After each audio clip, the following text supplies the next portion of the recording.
All right, we live. What's going on, everybody? But you just went live. People not in the stream yet. No, it was already live, bro. I just didn't have. Oh, Yeah, oh, oh. they couldn't hear I'm anything we fine. were saying. All right, I had everything on mute because I wanted to make sure everything was good before we started. all right, all right. I feel you. Yeah. All right, let's see if we can get. You want to add him on now, or you want to? How y'all want to do Yeah, it? we can add Get them them on on now. now. All Yeah, right, yeah. let's do it. For my stream, what's up, people? What's up, guys? We're back with another stream. 16 people in here, 17 so far. Let's go. Let's go. Let's get it, people. Hey, guys, in chat, let me know if everything looks good, if everything sounds good.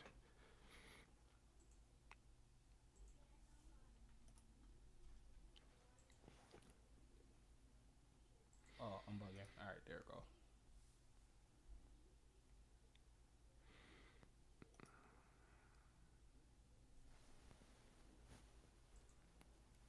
Yeah, yeah. Yo, what's going Oh, on? what's up? What's up? Hello, hello, hello. What's going on, guys? What's good, bro? What's up? What's up? We chilling. We chilling. Oh yeah, I just got done with streaming, so just been kicking it on TikTok for a little while here. Yeah. Oh, by the way, we gotta do the introduction. It's like a I would say like a tradition on this channel. Well, we all are first now meeting you. What should we call you, Nick or Nick works. NC Yeah, Hammer? please do not call me NcHammer. I would. Yeah, yeah, no, please. Yo, I've been trying to get these two to call me Rob for the longest. They keep calling me Bar. hmm Yeah, no. People are like coming to my Twitch chat and they're like, "Hey, NcHammer," and I'm like, "Oh no." If I could change my name to Twitch, like I would change my Twitch name to just Nick, I would do it, but it's already taken. Oh, Yeah. okay. Oh yeah. So You talking about? talking about TikTok, you Oh, blew up on TikTok, right? I guess, yeah. I mean, yeah, TikTok is where I got my start really. I started back there like 17 or so months ago. I've been posting since. So I mean, I had like a video do a million views. I kind of came out of nowhere. I was like 200 followers. I was like 10,000 overnight, and then ever since then, it's been 3 or 4 videos a day. Just putting in the work over there, really. No, that's what's up. yeah. Yeah, that's great. Well, I tried to tap into TikTok real quick. I'm not gonna lie. I tell Mel this a lot. I'm like one of the most laziest YouTubers. I kind of blew up a little bit on TikTok. I only uploaded about 20 TikToks. I gained about 40 so thousand followers. But your TikTok looks like it's going crazy. I actually tapped in today. Seeing some of your TikToks. It's nice. Yeah, no, I mean it's just like TikTok is. I say it like this: it's a place where you build your fan base and then you take it elsewhere. Essentially, it's kind of what I've been doing. I'm like I don't know 650K or something. And my whole approach to TikTok this whole time has just been trying to take that fan base from TikTok over to Twitch, over to YouTube. I mean YouTube I've only been on 3 months, 3.5 months, but I was just like mostly trying to convert it over to Twitch, trying to convert it over to my podcast, things like that. So yeah, it's a place to build a fan base, really. Well, real quick, because that's an interesting thing. So you started out on TikTok. Oh yeah. Oh, okay, Yeah, I was that's Yeah, no, crazy. the reason I'm actually Nixie comedy on TikTok is because I started doing like comedy sketches, got no traction, and my girlfriend was like, "You got to talk, you got to identify your niche, you got to identify your niche," and I was like, "Okay." And just started talking anime, and then just like anime blew up for me, so it's been that ever since. Yeah, I was watching Oh one of your yeah. videos not too long ago, and that's how I found out that you blew up on TikTok. You actually stated it in one of your videos. I was like, oh, that's dope because my other co-host Mello here, he was like, dang, he has a lot of followers to be on for so little short of time. I was like, because he blew up on TikTok. That's what you stated in one of your Yeah. videos. Yeah, that's Yeah, pretty dope. fortunately, in the beginning of YouTube, when I really first got on, I was doing like little demo trailers on my TikTok. Mhm. And I was being like I guess an example here is I was like, is Minato Tsunade's son? And I would like lead with that hook, and then I would do like a minute video kind of describing the premises of like the theory. And I would be like catch the full theory on my YouTube, and that got a lot of people to go over. But what was crazy is just like an editor reached out to me. He's a really good guy, and we just started posting more. I don't even talk about my YouTube on TikTok anymore. It's growing through YouTube, which has been awesome. That's what's up. Mm. That's cool. I was just gonna ask real quick because Uh-huh. so I was just gonna ask like real quick. I was doing my little research on you, Oh and yeah. your first video was actually a vlog. Funny enough, you were googling how to vlog in that video, Oh yeah. but why'd you stop vlogging?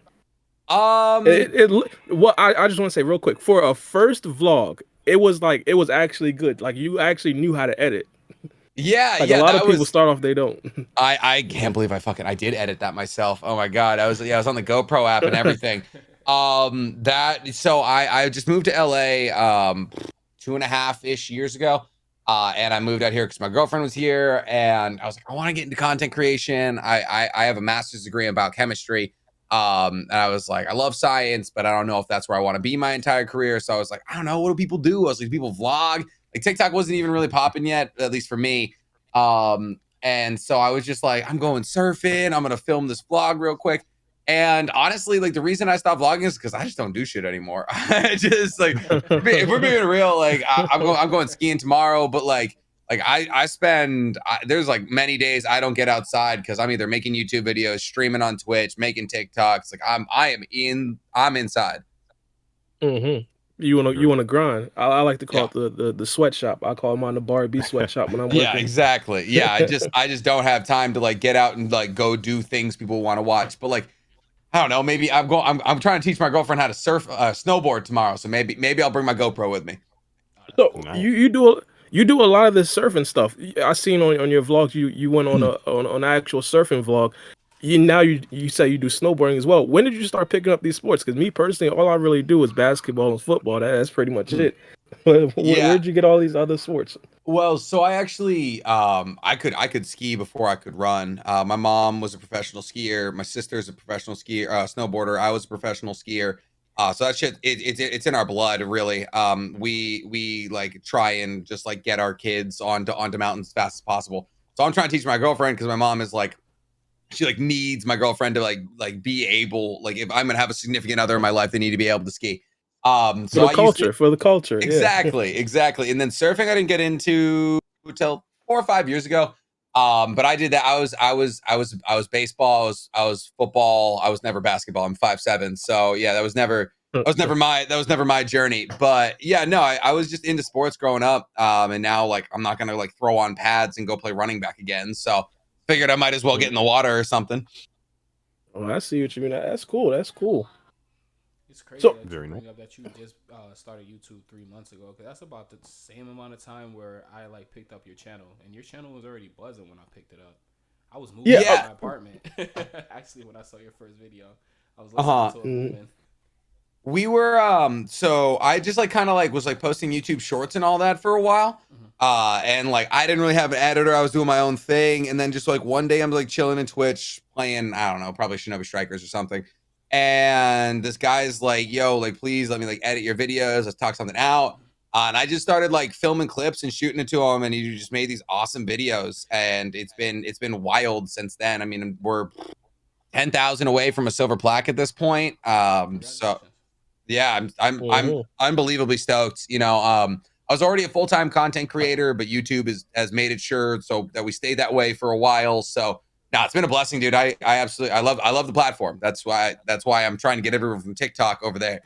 Man, the algorithm really loves you too, because it took me a while to actually realize that I wasn't subscribed to your channel. You would just pop up in my recommends all day. Love that. That's good. Subscribed. I was just like, and I went on your page and I viewed it. I was like, oh shit, I'm not even subscribed to his page. And subscribe. Yeah. Yeah, 100%. The growth's been like insane. I remember a couple of weeks ago, I believe. I think this is like actually one of our first podcasts. We were actually talking about you, and we were saying like how you were probably going to be like one of the biggest YouTubers. I forgot when that was. Do you remember Free Game? Do you remember how much subscribers he was at those times? How many he was at? I think he was a little bit under you, like at 50. I think 50K, maybe 40K. Yeah, something like that. And now you're at what? 90-ish. I haven't checked today. I'm just trying to be bigger than Swagkage. That's all I'm trying to do. It's just that subtle goal. I love his content so much, dude. He's fantastic. I would love to work with him one day, but we got to get our clout up a little bit more before we go that route. Yeah, he's definitely one of the goats. He's definitely one of the goats. Speaking of Yeah. one of the goats, like coming up, which YouTubers did you watch? Don't say me, because don't inflate my ego. But Okay. which YouTubers did you watch, like in regards to anime content? He You know, thought I when was you Jorah didn't really have over a there, YouTube. Bara. He thought You I was know, Jorah. That you was know funny. what's I mean, like obviously the OGs like Seth, you know, Swag, they're big. Naruto Explained, they do good work. But honestly, dude, like I'm really like it sounds dumb because like I'm just not on like YouTube and Twitch like that. People are like, oh, who do you look up to as a Twitch streamer? Who do you look up to as a YouTuber? And like there is definitely people like anime, was it Anime Scale? Anime Scale, he does good work as well. But yeah, like I really just like I'm not like on YouTube like that. I'm not on Twitch like that. So like I just went in. I guess you could say I'm similar to Swag or Seth in my kind of informational esque type videos. But yeah, no, I guess those would have to be the guys. But obviously, you know, you make great content too. You make great content too. So I had to tap into yours. Listen, when I'm looking for a Boruto take, I'm looking for somebody breaking down the newest episodes of Boruto. You are my first page. Yeah, didn't I say the same thing? I told you, word. Thanks, man. But so speaking of Boruto, you know, and Naruto, you know, we gotta get into the actual stuff. Well, not necessarily actual stuff, but a lot of the theories, a lot of talking topics and stuff like that. That's my bread. That's my bread and butter right there. Can I ask a question real quick before we get into that? Yeah, go ahead. All right. So, how do you come up? Like, what do you do to come up with your content? Like for instance, today, like you came up. Well, you didn't come up with it, but you just explained the 8 gates. But you also had a video that was pretty interesting where you said that Gaara is a Uzumaki. Like, do you just be sitting there and things come to your head and be like, you know what? Let me break it down and let me make a video. Or like, what is your concept of making videos? Low key, yes, and also like no, like so like with like theories and stuff like that. Like a lot of the theories that I've explained aren't mine. I mean, the Gaara's and Uzumaki's thing. There may have been someone to it before me. If I'm being real, it was something that just popped into it's exactly that, something that popped into my head one day while I'm like streaming or you know or while I'm making content or showering or on a run or something. Like it doesn't like it just like stuff pops in my head. I'm like, ooh, like I had this like thought, borderline intrusive thought. I don't know if y'all have seen FMAB the other day, the FMAB, Full Metal Alchemist Brotherhood, but I was just like laying in bed and I was like, was Shao Tucker just trying to make like cat girls? And I was like, I'm gonna make a YouTube video about this. I'm gonna make a TikTok about this. Got like a bunch of everyone was like, you are canceled. But no, it's just like there's so much in Naruto. There's so much in anime in general that just like, you know, there's light novels, there's manga, there's anime, and like all these things that aren't explained, you know, and like the 8 gates, like we know what they are, but do we know what they are, you know? Sage mode, like we understand that like if you sit still and you hold your hands in a circle for a while, you're gonna pull in nature jutsu, but like why does Jiraiya look like a toad? What is Hashirama's sage mode? Like, what are the prerequisites to learn sage mode? Things like that. So I've always been like a scientific person. I have a master's in biochemistry. I worked in a rare genetics company, before I was content creator. So like, I guess I just approach things scientifically, and that's like, there's a lot of information in anime. That right there would kind of lead yourself to power scaling. Have you tried that before? I'll mess around and like power scale like the same show. Like if it's like, oh, you want to talk like what, like 10 like Jubito versus like DMS Kakashi, and I'll be like, yeah, I can have that conversation with you because they adhere to the same like power like principles. You know, they both have chakra and they both have Sharingan, and it's like, but when people are like, yo, Ichigo versus like Goku, and you're like, sure, maybe Goku is maybe faster and stronger, but like, what is Goku gonna do about spiritual pressure? Like he has no spirit, he has no spirit energy. Like Aizen has literally deleted people by walking down the street because they had no spirit pressure. So like, how is Goku going to deal with that? And I think Death Battle does a pretty good job with it, but like, I don't know. It's never been something that I've been like super interested in. Like I would love to sit down and like break down like how strong do we think DMS Kakashi was? Like if Jubidara hadn't got donut holed by Black Zetsu, how strong would he have reached? You know, so like stuff like that I love talking about. Yeah, because we never really got to see him with the Ren and Sharingan. Real quick, I just want to ask you one question, and it doesn't necessarily have to be a long, drawn-out answer because I understand that you didn't necessarily have time to sit down and think about this. But me and Oh, you're Mello, good. we have like an ongoing discussion, Oh and my we kind of gosh. always, and this is essentially like Here we go. Kawaki in base Here we form go. versus Sarada. Now, I personally believe that Kawaki Ooh. would win. I stated my personal opinions. We're not necessarily going to talk about this and make this like a 10-minute segment right now. I just want to know what you think about that matchup. No, Base Kawaki versus Sarada. yeah, I'm probably on your side in that one, mostly because of what we saw against Delta. Because it's stated that the attack that she fired at Naruto was light speed, and he got to it in order to protect Himawari and Naruto. Outside of that, there's also the fact that he has, well, I guess he doesn't, what is his arm nowadays? Is it still being powered by Naruto's chakra? I think it is.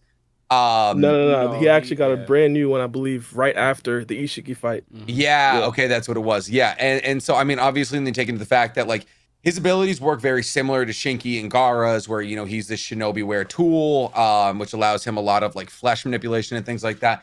And while we saw Sarada kind of like be able to copy jutsu, she took the lightning balls from the hidden mist arc.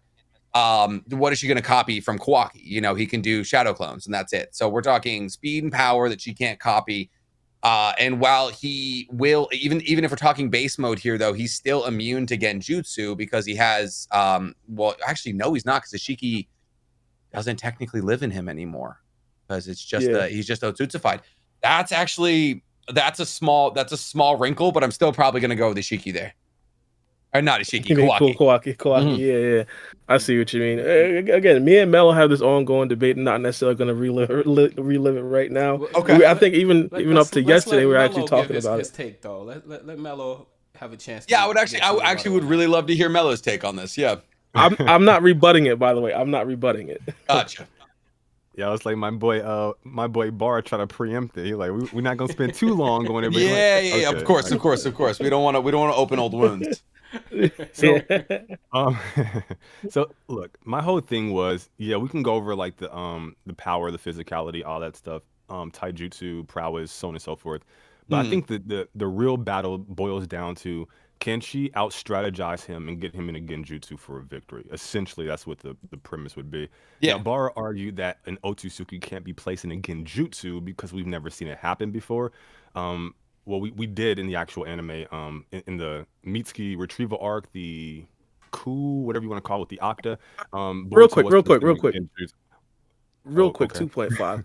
I did say I wasn't going to rebut, but he was talking about this yesterday, and I didn't have time. I was kind of going to sleep when he was saying it, so I didn't have time to rebut. All right. Naturally, yeah. So Boruto was placed under Genjutsu around episode 76, I believe. And that specific episode, it was literally, again, like 12 or so episodes right after he got the Karma Seal. So logically, he'd still be about like only like 15-20% Otsutsuki. So he'd probably be susceptible to Genjutsu at that particular time. That's all I gotta say. Yeah, well, I think the big thing with a karma marking and/or a Jinchuriki is the fact that they can disrupt your chakra. And that's why we see like Yuki and Kurama giving Killer Bee and Naruto respectively immunity to Genjutsu. I think it's more about bond though, really. I think it's whether or not an Otsutsuki would break you out of a Genjutsu, or rather capitalize on it in order to like get themselves out. But yeah, no, I guess we really never have seen an Otsutsuki. So you're saying, so Mello, you're saying that episode 76 is an example of an Otsutsuki being put under a Genjutsu? Well, it absolutely is. Now, I don't know how Bar parses out the percentages. I don't know how you quantify that, but that's an example of an Otsutsuki similar. I would argue even more so important because his situation would be exactly like Kawaki's. A certain percentage human, certain percentage Otsutsuki being placed in a Genjutsu. Sarada released him from that. So that's absolutely a tangible example. My whole thing was when I mentioned that, I didn't feel like I needed to like, because Baro had this whole thing where like I was arguing the point, so I needed to prove it. My whole thing was, typically if someone can't be placed in a genjutsu, that's explicitly stated within the series, because that's a major thing. So for me, I think in the absence of any contradictory evidence, which would be that they can't be placed in it, there's no evidence to support that claim. So in the absence of that, I have to rely on what the lore tells me, right? And the lore tells me yeah, they can be placed in a genjutsu because there's nothing contradicting that premise. Yeah. So for me, then it boils down, okay, can he strategize Sarada? We saw that in the manga, he did manage to out-strategize her. Of course, me and Bara went back and forth on this. For me, I think he shot his one shot. She wasn't really anticipating that he would use what he did. For me, if we're doing like a versus battle, I don't think he's going to be able to out-strategize her more often than he would out-strategize her more often than she would him. Yeah. And for me, it boils down to that. Can she out-strategize him? Well, yeah, she's a shinobi. He's not. We saw in the last couple of episodes, he's falling for tactics that Shikadai has to save him from. Very simple things like don't hit the blood web thing. Like super simple stuff like that. He's falling for it. And of course, can she get him in a genjutsu? We saw that Sasuke versus Danzo. He was able to place Danzo in a genjutsu so subtle he didn't even notice. And in this episode, the guy Mazaku in 230, I believe this was, he said, I think it's a genjutsu. And then Kawaki's like, what? A genjutsu? Like, he didn't even know what it was, let alone how to get out of it. But yeah, the whole thing was Bar was arguing that they can't be placed in a genjutsu on one hand, and then on the other hand, he was saying that there's something inherent about an Otsutsuki's genetics that will allow them to notice they're in a genjutsu, thus tapping out of it, being able to get out of it. I'm like, these are contradictory points. We can't argue them both. Yeah, no, I agree with the whole, like, it's kind of like, innocent till proven otherwise. It's like, until we see or hear for a fact that like somebody has high resistance or borderline immunity to genjutsu, it's probably safe to assume that they can't. I think you're absolutely right that Sarada would have the battle IQ over Kawaki. That's easy. That's very, very easy. She's shown incredible ability. I mean, against Choji, against Chocho, that was a great fight. Against even the 7 swordsmen, and against, how was the dude who turned his skin into diamonds? Depot. Yeah, Depot. Like she's shown incredible abilities. I mean, Chidori she had against Boro was incredible. So yeah, no, I think definitely in terms of her getting to a situation where she could get Kawaki under a genjutsu would be massive, and there's no way that he knows how to release himself from that. So if she got that, that's win state. I think it's just a matter of can she like survive the speed to get in that situation. But here's the thing, it's not like we've seen the most impressive things from Kawaki recently. He got pinned by Shinky real bad. So I guess the real question is, could Sarada beat Shinky? Let's be honest. That's an interesting question. But to talk about your speed feat with him, like with Delta and her beams, for me that's an inconsistency, because even in episode 230, we're seeing this dude he's not even able to react to shuriken being thrown his way. Like, he's getting cut by shuriken. Like, I disagree with that.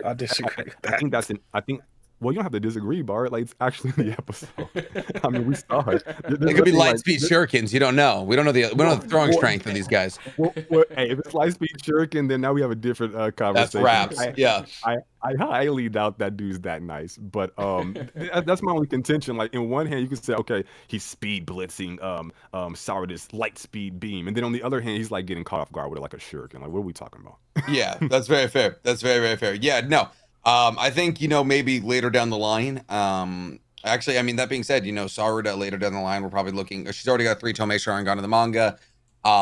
She's more likely than not going to get the Byakuya seal. So who knows where I would love to see Sarada be stronger than Kawaki. I'd love to see Sarada be stronger than Boruto, honestly.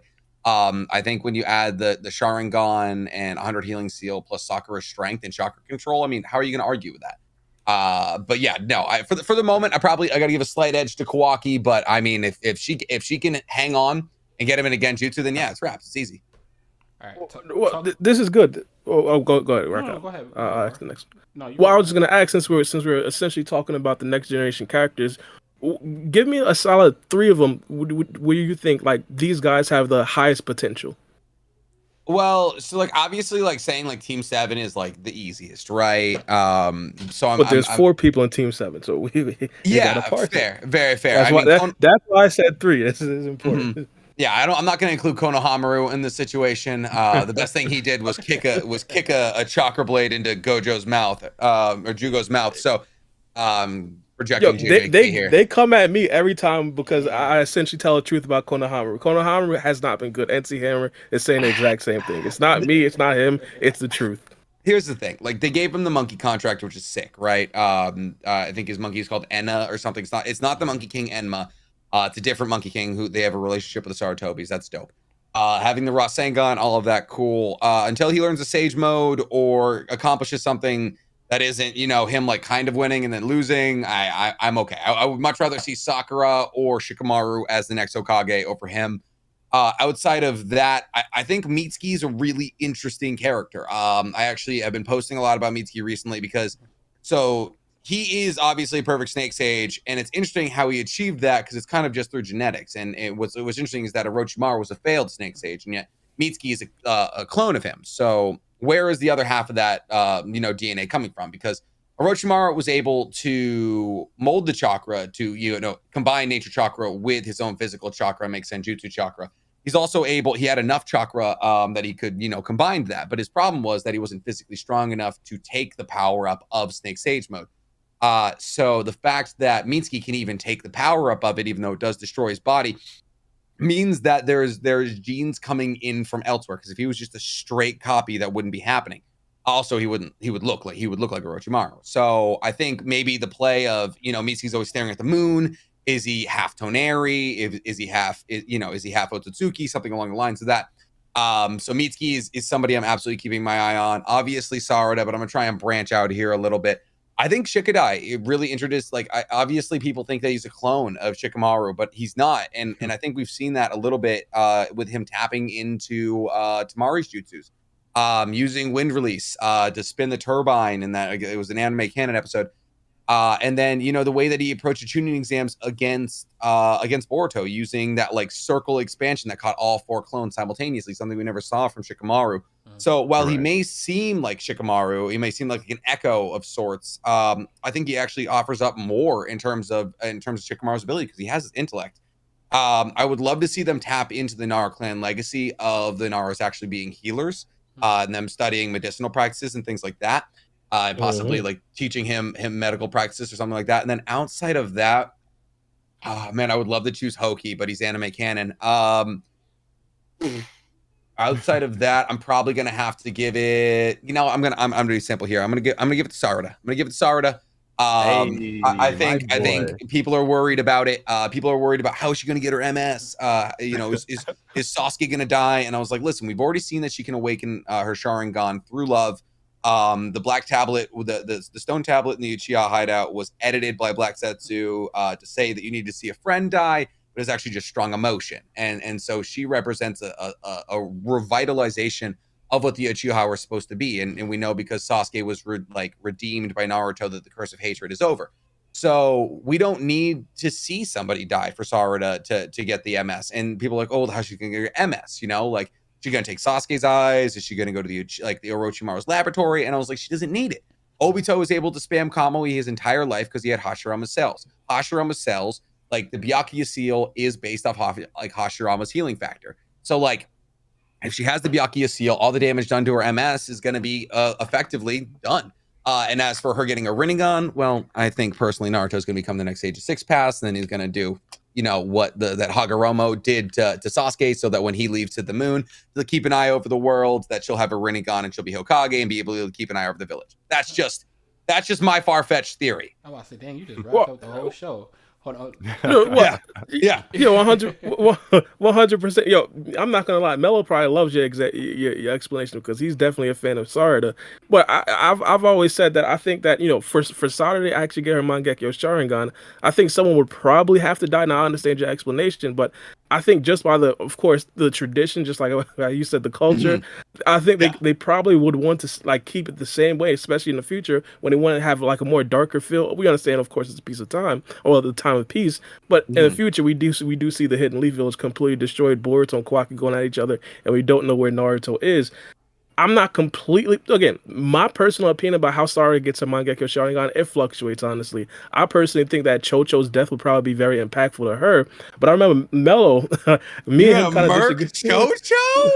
Oh 100%. my god, we're keeping Sasuke, but we're murking Chocho. That's Oh wait, hold on. crazy. While we're talking Oh about my Sasuke, goodness. hold up. Both of y'all have. While we're talking Okay. about Sasuke, Yeah. my man Nick, sorry, you have a video where you completely trash Sasuke. That's what my TikTok was built on. I was just about to say you and Mello got something in common. Mello wants to kill my Sasuke TikTok before was the time built skip. on. Oh my god, no, yeah. this Listen, guy- I mean, Nick hates Sasuke. Like he did a whole video talking about how he hates Sasuke.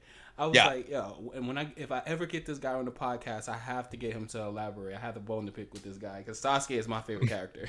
listen, and there's nothing wrong with Sasuke, but everyone always comes to my chat. They're like, I love Sasuke. Can I hang out here? And I was like, I don't mind. I don't mind that. You're wrong, but that's okay. Don't worry about it. Well, real quick, I think this could play in very well. Mello, tell my man how you expect Sarada to unlock her Mangekyo Sharingan.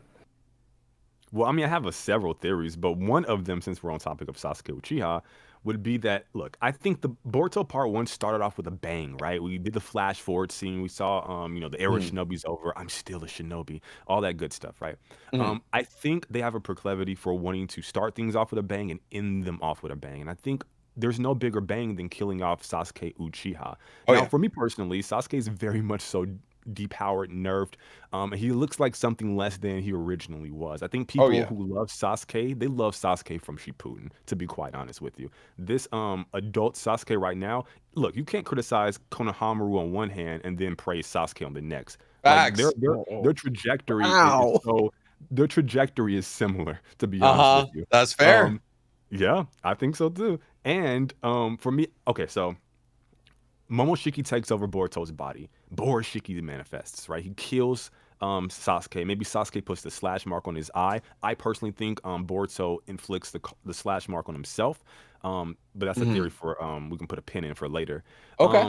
So Boruto, he kind of comes back into his consciousness. You see him looking down at his bloody hands with blurry vision. He looks over and sees Sasuke dead with his eyes open. Gone, in the right? world. My boy, I'm very deep, eye open. First off. eyes open. One of them. You can see the light in his eyes gone. And then my girl Sarada shows up because she wants to take out Momoshiki. We learned as much in the tuning exams in her match against Chocho. So she shows up, but maybe a little too late. And then she kind of sees that Sasuke's down and out. And then that's how she unlocks the Mangekyo. And I think Sasuke's death, more than anything, serves a purpose. It propels Boruto forwards in a meaningful way, along with Sarada as well. And, if we want to throw in, okay, maybe Momoshiki's still there. She shows up. He's dead. I think this ties into what I think Sarada's ability should be, which is time manipulation, working in tandem with the Byakugo seal. Okay. As an example, I always use this. Maybe she can store a year's worth of chakra in 60 seconds with her Mangekyo. And of course, she would never go blind because of the healing properties of the Byakugo. So stuff like that, I think, are pretty interesting. So so I guess this is what you think is going to happen. So you want Sasuke to die at the hands of Boruto. See, I think his story ends in a circle. I think sure you can say that him admitting the loss to Naruto is kind of his redemption, right? And he comes back and now he's working as Shadow Hokage and things like that. But I think the true closing of a chapter on Sasuke is him giving his life for either Naruto or Boruto. I could see a situation where he definitely lays his life on the line for Sarada or any of them, and then that could also awaken her Mangekyo Sharingan. I think that'd be a very interesting situation. But here's my thing, dude. It's just money. Money makes the world go round, and it makes manga chapters. You don't print manga chapters for free. And I think we're fully tripping if we don't think that there's some people out there who don't check into Boruto to see Sasuke and Naruto. And while they may be nerfed, I think the loss of either of them affects sales. I think maybe, or it does absolute numbers, and everyone like me is I can't wait to read the Sasuke death chapter. But I don't know. Something in my soul tells me neither of them are really gonna go. I could see Hinata kicking it. I could see Shikamaru kicking it. Something about Naruto and Sasuke kicking it, just I don't know. It doesn't sit with me. But my only problem with that is that we know that there was an interview saying that everyone is on the line, right? All Nobody's old Oh, yeah. generation, they can be taken out at any time. And my thing is a Shit, Kurama got Hinata, taken out. exactly. A Hinata, That was a fun. Shikamaru, they haven't really done too much in the new generation to add value or worth to the new viewers of the series in True. order to kill them off. It would be meaningless. So if you're going to kill someone off, you gotta kill off someone like Kurama. You gotta take out somebody like Sasuke. Now, me Mhm. personally, I have plenty of videos talking about maybe Sarada gets like the Yata mirror from Itachi or the Totsuka blade, or maybe Sasuke in his last gasp of life, he does the forehead poke on Sarada, giving her the Amaterasu and some other abilities. I think that would be pretty impactful as well. Mhm. And maybe we can tweak it a little bit, right? A little bit of me, a little bit of you. Maybe he dies in a way that is sacrificial and saves everyone, but also halts the progression of a Momoshiki. I don't know. Maybe That'd be sick. maybe he places like the whole thing with Boruto wanting to place the karma on Code and then reviving in Code's body.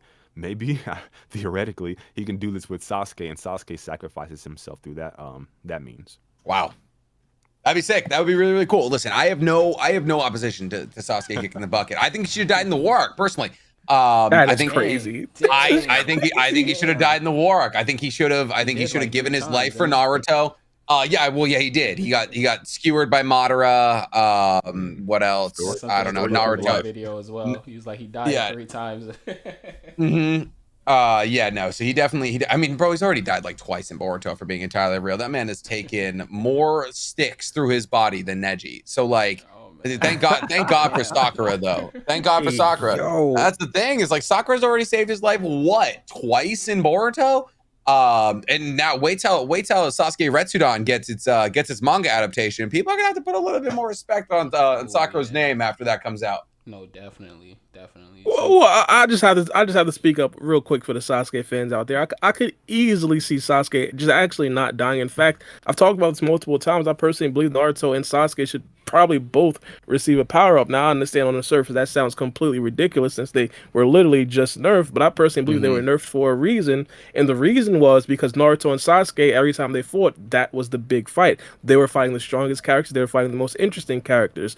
But Boruto and Kawaki now, with their recent power ups, their Karma 2, or some of you guys like to call it V3, with their brand new power ups, you could honestly make the case that they've both surpassed Naruto and Sasuke. And hypothetically thinking, regular understanding, both Boruto and Kawaki, they're probably going to get stronger and stronger. If they both get stronger and stronger, the gap between Naruto and Sasuke, or Naruto, Sasuke, and Boruto and Kawaki widens. It would make sense for Naruto and Sasuke to also get a power up. I personally always said I believe on the front lines in the future, when we do get to like the big arcs, when we start fighting Otsutsuki members, or potentially even Code without the limiter, it should be Kawaki and Boruto with Sasuke and Naruto. I think that right there just makes the most sense. For a couple of reasons. I think one of the biggest reasons at first is because Sarada right now doesn't necessarily have a complete path to get to that level as of yet, and Mitsuki just isn't there yet because, of course, he has to wait for his actual modifications and things such as that. So I personally believe a 4-man team of those 4, Kawaki, Boruto, Naruto, and Sasuke, would essentially be the best front line that we'd have in the future, post time skip. Now, the Sasuke thing, I think it's even past that. I think he has a bigger influence on Boruto. One of the things that we do understand is that hypothetically in the future, if Boruto actually does go rogue, Naruto being the Hokage, he can't really have that much connections with Boruto. I believe that Sasuke would be very influential in Boruto's life. And even past that, if there isn't necessarily a time skip, or if there isn't necessarily Boruto going rogue, I believe that Sasuke would still play a huge part in Boruto's life, period. Mainly because we understand that Boruto looks up to Sasuke, wants to be exactly like Sasuke, and also Boruto, because of his karma steal, is probably going to be a very big liability to not only Naruto, but also the Hidden Leaf Village. So having that father figure with Sasuke being there would probably be the best case scenario.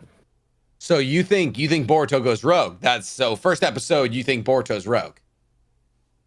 Well, you never know completely, but Okay. If I would say right now, I would say yes. Okay. How does that work? Like the Boruto go rogue thing. What's the utility of that?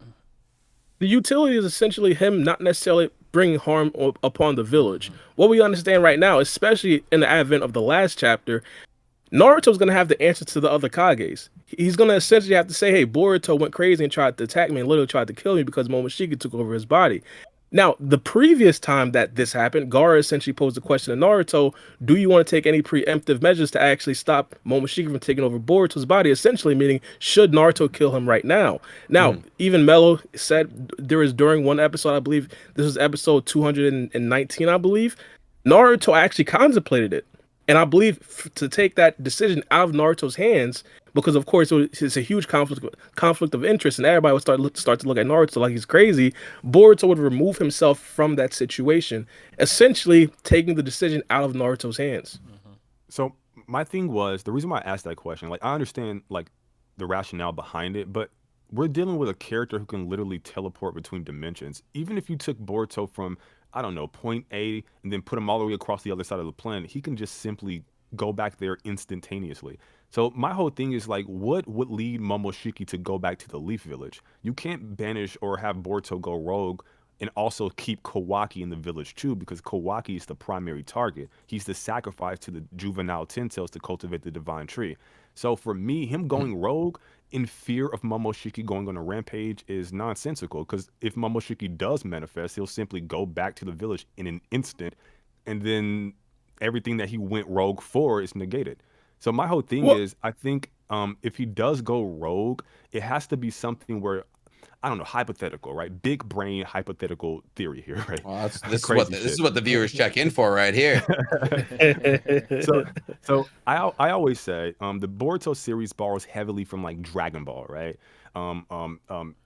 You can say like Boruto's future Trunks, and so is Sasuke's future Gohan, the one arm, maybe killed by two brother and sister androids, Ada and Damon. There are a lot of comparisons there, right? My whole thing is make use of genjutsu, where you can utilize that with to have them train for a period of time, similar to like hyperbolic time chamber. But even more importantly than that, when in Naruto Shippuden, Naruto went to that waterfall and he had to face his inner demon, and he went to the special room to tame the Nine-Tails, Kurama, and thus KCM was born. Now, I think we don't have to go to that specific place, but maybe take Boruto to a place where he's sealed away. This way, him going rogue is fine. We know where he's at, we being Naruto and his organization. And he's sealed away, so he can't teleport back immediately. I think that has to be the thing that happens with him. He can't just leave on his own accord. No one knows where he is. Momoshiki manifests. He just comes back. Like, what's the point of that? So either him and Kawaki go rogue together, which I don't think makes sense either, because he can just go manifest and then take Kawaki and sacrifice him right then and there. Or Boruto goes rogue, get away from the village. Not go rogue, but just get away from the village. He's sealed away. He trains there. Post-time skip happens, and then we can move forward from there. I think that makes a lot of sense. Well, real quick, I just want to add something real quick, and I want Free Game and Nick to kind of respond to what me and Mello was talking about. But the whole idea of Boruto going rogue isn't necessarily to stop Momoshiki from doing what he's doing. It's to essentially save Naruto, because Naruto's going to be put in a hard place. Naruto says outwardly that he'd actually kill Boruto if things really came to that. But realistically, I'm pretty sure Naruto would not. Now, obviously, again, this doesn't stop Momoshiki from coming out and potentially attacking the village in the future, but it essentially stops Naruto from making that, critical decision of should we take preemptive measures against Boruto now. And also, we could logically think, if word got around, Boruto would probably be a very hunted ninja as well. Again, a bunch of confusion, a bunch of disagreements between the Kages, essentially discussing how to handle Boruto. Boruto would just essentially remove himself from that situation, so Naruto wouldn't be put in that position. First off, I'd like to say it is bold of Naruto to assume that he could kill Borushiki in his current state. So yeah, you're gonna do something. Yeah, okay, Mr. Sage Mode, sit down. Oh, I have a question about that. I want to ask you later. Yeah, of course, I got you. Outside of that, I personally stand on the incredibly boring take that the first episode was clickbait. I think that it's a misunderstanding. I think that it's a possibility that Kawaki and or Boruto gets put into a situation by an Otsutsuki where they have to destroy the leaf in order to get Naruto back. I think Naruto's been abducted and that they stand on different takes. It's possible that Boruto is saying that the leaf is more important than one person, or that's Kawaki saying that. But at the end of the day, I think it's clickbait. And I could see hypothetically Boruto going rogue and doing kind of a Jiraiya thing, where he's out in the world. And I think it would actually make for really interesting content, kind of the Samurai Champloo to a degree, where he's a wandering kind of Ronin that is Samurai Champloo. You watch yeah. Samurai Champloo? Oh man, Oh yeah. bro. Yeah, it's one of my favorite animes of all time. I really mess with you there. Thank you. Yeah. That's one of the best animes I've ever seen. 16 episodes and it's straight heat. Exactly. It was just bad. It was a simpler time. Just tell a story, get out. But just he's Mugen and Jean. Yeah, he just goes out there and he just like is a traveling Ronin who possibly is trying to stay away from the Otsutsukis or something like that. But I can't necessarily see him going like rogue. But kind of operating as a shadow Hokage, because here's like they've built in this team mechanic with Team 7. With Mitsuki and Sarada, and to deviate that far from protocol, I don't see them necessarily doing. I love Kishimoto, but he is somewhat predictable. I mean, Sakura and Sasuke got married. Naruto was the Hokage. Sasuke came back to the village. All of these things. So, adore Kishimoto. I mean, I guess he did kill Kurama though. That was wild. Then again, he killed Asuma and he killed Jiraiya. So like, or did he? Oh my goodness. People are wondering. I've also made many theory videos about that one as well. But yeah, you had a question. What was it? Oh yes.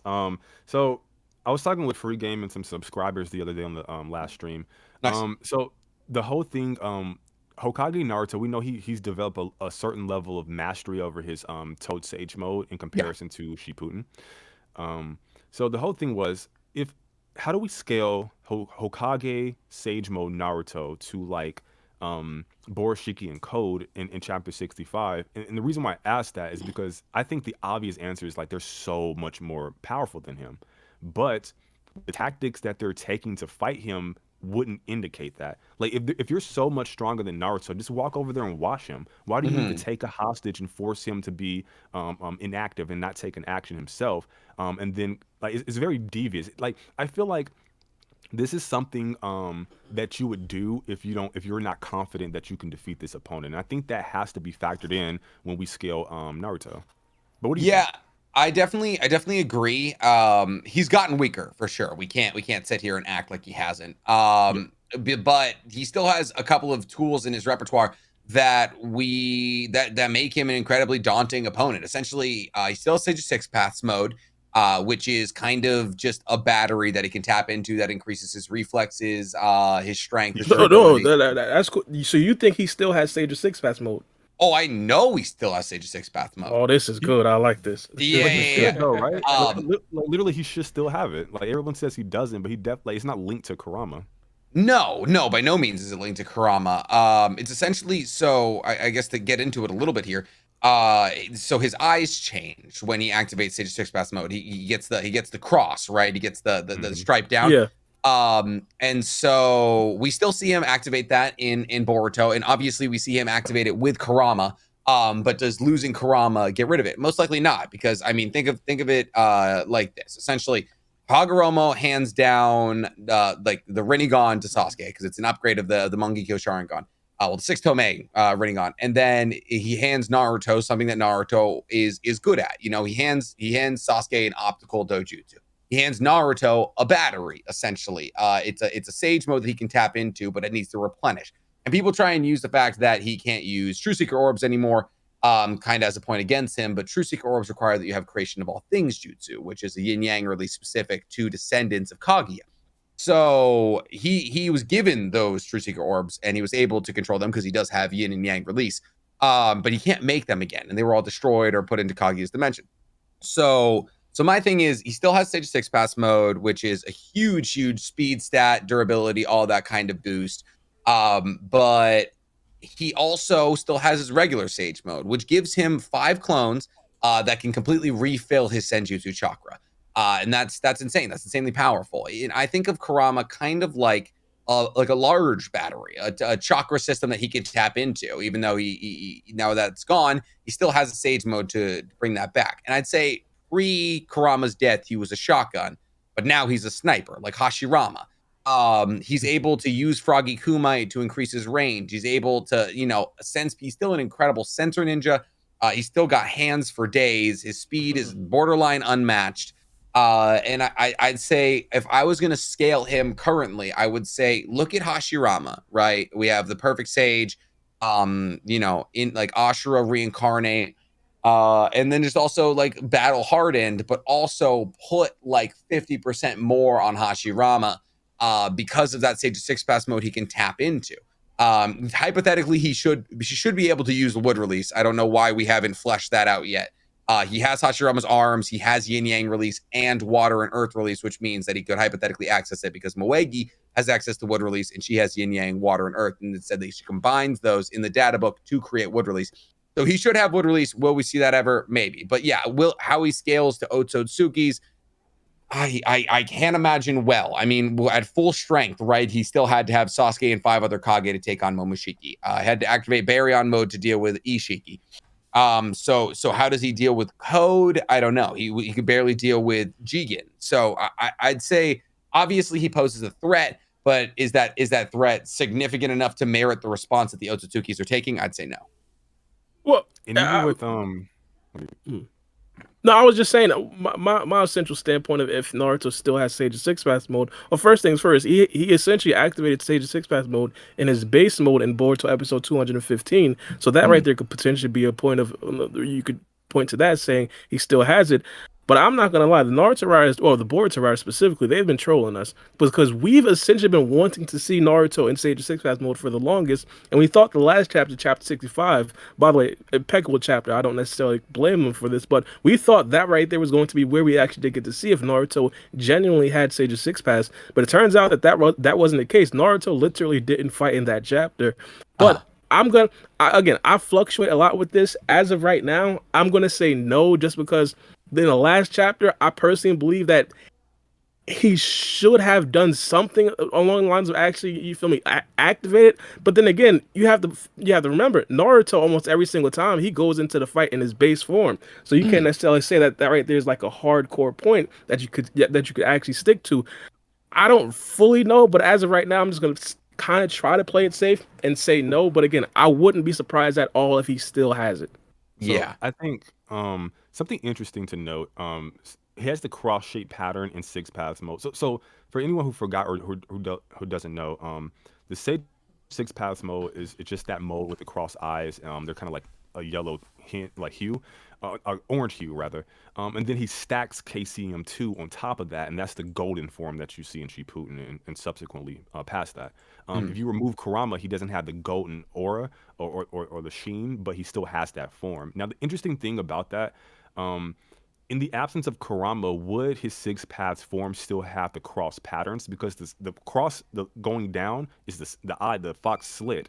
In the absence of Kurama, could he still, like, basically what I'm saying is, could he be in Toad Sage mode and also Six Paths mode simultaneously? It just looks like Toad Sage mode because he doesn't have the slit because Kurama's gone. Well, so is that slit down really the Fox Sage mode? Because when we see no, it's not. I don't think so. So when we see him activate his Jin Cloak for the first time after training with Killer Bee on the Island Turtle, or no, the Waterfall of Truth, we see him activate Jin Cloak, and he doesn't have Sage Six Pass mode at that moment. So he's always stacking, at least from what we've seen, he's always stacking Sage mode on top of or under Jin Cloak. And so when he activates that first one ever, his pattern is down. But when the Sage of Six Paths get added, he gets that horizontal cross, if I'm not mistaken. So I don't think that original dash down is actually from Kurama. I think it's from just or no, wait, no, he's sideways because of Sage. And then in that original Jin Cloak, it's just sideways, and then once he gets Sage of Six Paths, it goes down. So I think Sage of Six Paths is the down, and then the Sage mode is the horizontal. Can I? Well, But in Six Paths, you guys don't think that? Sorry to cut you off, Melo. You guys don't think that, like, from a writer's standpoint, since they took away Sasuke's power that he received from Hagoromo, that Naruto didn't get the same treatment because they kind of like. Well, he took away karma. The yin yang theory, right? Mm-hmm. He took away karma. Yeah, no, I don't hate that idea. Because yes, people have been saying every time we saw Sasuke improve, we saw Naruto improve right there with him. They're Ender and Ashura reincarnate. And that like if Sasuke should lose it, then so should Naruto because they're yin yang. And I think yeah, Kurama is a comparable loss is my thing, but is it being from Hagoromo feels almost too specific. Well, So- real quick, with the eye thing, the cross. I believe that right there is his flat out sage mode. Well, 6-pass sage mode. We've seen it even in the war arc when Naruto essentially like completely blitzed Madara at first. He had the cross and a vertical line in his eye, even though he wasn't necessarily using Karma at that particular point. The overall question has essentially always been, you feel me? Especially in Boruto episode 215, because we actually did see Naruto do this again, like without Karma. Can he? Is it to where like it's his sage mode is actually linked to Karma? Because what we do understand, you need all 9-tailed beasts to actually access the mode, and because Karma isn't necessarily there, would he require chakra from the 9 tails to actually access that mode? So you're saying that you need chakra from all of the 9-tailed beasts to access Sage 6-pass mode, is what you're saying? Well, that's essentially what was implied. Well, again, we don't fully know. This is just all conversation, but Yeah, I've never heard that before. Neither have I. I've heard it before. Y'all haven't heard that? Yeah, I heard it before because Kurama was supposed to be like holding the sanctuary down, pretty much. Yeah, if that sanctuary is taken away, then the power of Hagoromo was Now, also. what Free Game's talking about, like he's supposed to be the protector of the meeting place, which is just Naruto. But that was like it was more so like Kurama could have been free, but he was like reluctantly like pretending like he didn't want to stay, and I think that was just an excuse to let him stay without embarrassing him too much. I think that was kind of like a little funny thing. Yeah, he's a tsundere. Kurama's a tsundere. Easiest that. I think that was more. I think that was more comedy than anything. Like I wouldn't take that. Like my whole thing is like I don't even know. Like for me, okay, two things. Number one, the whole cross going down. I think that's obviously a fox eye slit, and then the cross going. Mello, you in the sideways. Matrix? What are you talking about? Hello? What's happening right now? Well, I don't Oh, know. I could hear him. bad. I couldn't hear him for a second. My bad. Yeah, I could hear him. Oh, okay. Yeah, I can hear you perfect. I think that was my headphones. My bad. Okay. So the slit going down, I think that's like, I think Kishimoto was visually showing Toad Sage mode, the Toad eyes going across, and the Fox Kurama KCM2, the eyes going down. I think that was him combining those two visually for the mode. I think that's a representation of that. Can he still have the slit going down in the absence of Kurama? If it's just a visual representation, maybe. But I think that slit in the cross, that's not coincidental. But that's neither here nor there. The whole thing with Sasuke getting the Rinnegan from Hagoromo, I'm not sure about that because when Madara is a reincarnate of Indra, and he incorporated Hashirama's cells, which is the reincarnate of Ashura, thus creating a Hagoromo's original energy, manifesting the Rinnegan. For Sasuke, him being the reincarnate of Indra, Kabuto put Hashirama's cells, the reincarnate of Ashura, thus manifesting the original chakra Hagoromo, which is why he was able to manifest to begin with, that being Hagoromo. And then he gets the Rinnegan from that process from Kabuto, and then maybe if we want to add on like the 6 Tomo on the Rinnegan, maybe that comes from Hagoromo's contribution. I'm not certain on that. I'm curious. Well, my whole thing is Sasuke's Sharingan right now in Chapter 65 landscape still being amped by 6-pass chakra, even though he doesn't have the Rinnegan? Well, so that's actually an interesting. It's a cool theory you brought up that it was Kabuto healing him for Madara stabbing him through the heart with Hashirama's cells that allowed him to awaken the Rinnegan. My only problem with that is though we saw Madara link up to Hashirama's cells relatively early in his incredibly long life, and it wasn't until the very end of his life that he awoke to the Rinnegan. So it's not instantaneous. So it's certainly not a couple, at least from what we've seen, like what like the data that we have, it's not instantaneous. So I think it was more to do with Hagoromo. Hold on 1 second. I'll be right back, guys. Yeah, Keep of course. going. And then I don't think his Sharingan is still being amped by Sage 6-pass chakra because I think it was just kind of upgrading his eye. That was what Hagoromo was going for. My whole thing with Sasuke just moving on is the fact that the eye that he lost, the 6 Tomei Rinnegan, was his Amaterasu eye, and his other eye was just Kagatsuchi. And Kishimoto conveniently forgot that each MS is supposed to have one technique, and if you lose said technique, you can't use that technique anymore. And now Sasuke can still use, Amaterasu and things like that, when technically losing that eye should have lost him the ability to almost use any MS ability, because Kagatsuchi, we know, is just flame control. And now, hypothetically, without flames to control, his other MS would have literally no ability. So that's my biggest thing with if we're talking Sasuke's MS in the newest chapter, is the fact that he can still use the ability that he shouldn't have access to. That's cool. That's cool. Well, Yeah, I didn't even think about it like that. Yeah, that's cool. Well, real quick, I know we spent a lot of time on this topic. I want to ask another question. And I ask this with like a lot of guests that we do have on, because fans ask us this all the time, and one of the popular questions that a lot of people ask us is, do you think there will be other Otsutsuki members in the future, and specifically who and like when they would come? What do you think, Nick? Oh yeah, I think it's all but guaranteed, really. I mean, so obviously Momoshiki is big and scary at the current moment, but how are you going to ignore the ever looming threat of the entire presence of space aliens that want to take over Earth? And now that Earth has now seen the defeat of two Otsutsukis, both Kaguya and Nishiki and Momoshiki to a degree, and Oroshiki, I guess if you're talking anime canon. I'd say there's a looming threat. I mean, we've already seen in the Boruto manga, at least, the presence of an Otsutsuki god, right? And that would imply that if in that Otsutsuki god has 70 Jogan, at least we believe them to be Jogan. And so if there's an Otsutsuki out there who is able to swallow that many Earths, that thus would imply that there's probably many Otsutsukis under them. And we've already seen at the Otsutsuki hideout, we've seen the destroyed of the three dual teams, and one obviously represents Kaguya and Nishiki, the other represents Kinshiki and Momoshiki. What's the third? So that to me implies we're gonna see more. People are saying, oh, it's Oroshiki, but that manga panel is a manga panel, and Oroshiki only exists in the anime for the current moment. Yeah, I don't believe it's Oroshiki. I think that would be the dumbest thing. Exactly. It would be a cop out. It would kind of cheat the fans. So I think we're absolutely going to see more Otsutsukis coming down the pipeline here. And look at Toneri's still on the moon. We've seen Toneri. Toneri is still on the moon. Is he an Otsutsuki in the conventional sense? No, he's Hamura's offspring. But yeah, if Toneri's still there, then yeah, there's definitely more Otsutsukis coming down the pipeline here.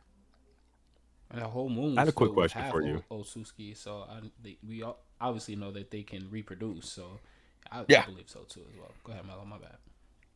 No, you're good, bro. So me and Barra had this little sparring match about how many dubs versus how many L's Kawaki took in episode 230. Oh my goodness. Oh my god. I want to do this. Oh, you already know, bro. You already know. We need to spice this stream. Let's get into it. So my whole thing was before we get into this, I'd like to say it sounds like you and Bara have a long a Kakashi Mike Guy rivalry going on here. 100%. I'm assuming y'all are tied. You're definitely moderator sometimes and tell these guys, yo, come on. Real quick, you seen the last episode of Boruto, right, NC or Nick? Yeah. All right. Okay. Let me ask a go question ahead, real quick before y'all dive deep into that. Talking about NC, where do you get that name from? What made you name yourself NcHammer? It's funny. I explained this on stream today, and it's so fucking stupid. My name's Nick Connor. And I was like, oh, NC, kind of like MC Hammer, and 23 is my favorite number, and that's. I wish it was complex or cool. I wish it was Barra B or Free Game or Mellow the Dreamer, but I was just like, can't touch this. No, and that's what everyone called me in high school. So I was it. Yeah, it's stupid. It's very stupid. My name is completely stupid too. My name is stupid too. My name is just something I thought up on the fly. So yeah, don't feel bad. Yeah. I'm sure. Listen, I'm sure they all have better stories than me for sure. But yeah, so we're talking episode 230. So what is why do we want to assign so many L's to Kawaki is the real deep dive question I feel like we should have here. That's an impeccable question. So let me say this. Kawaki's in my top 5 favorite new gen characters. It's Sarada, I'm right there with you.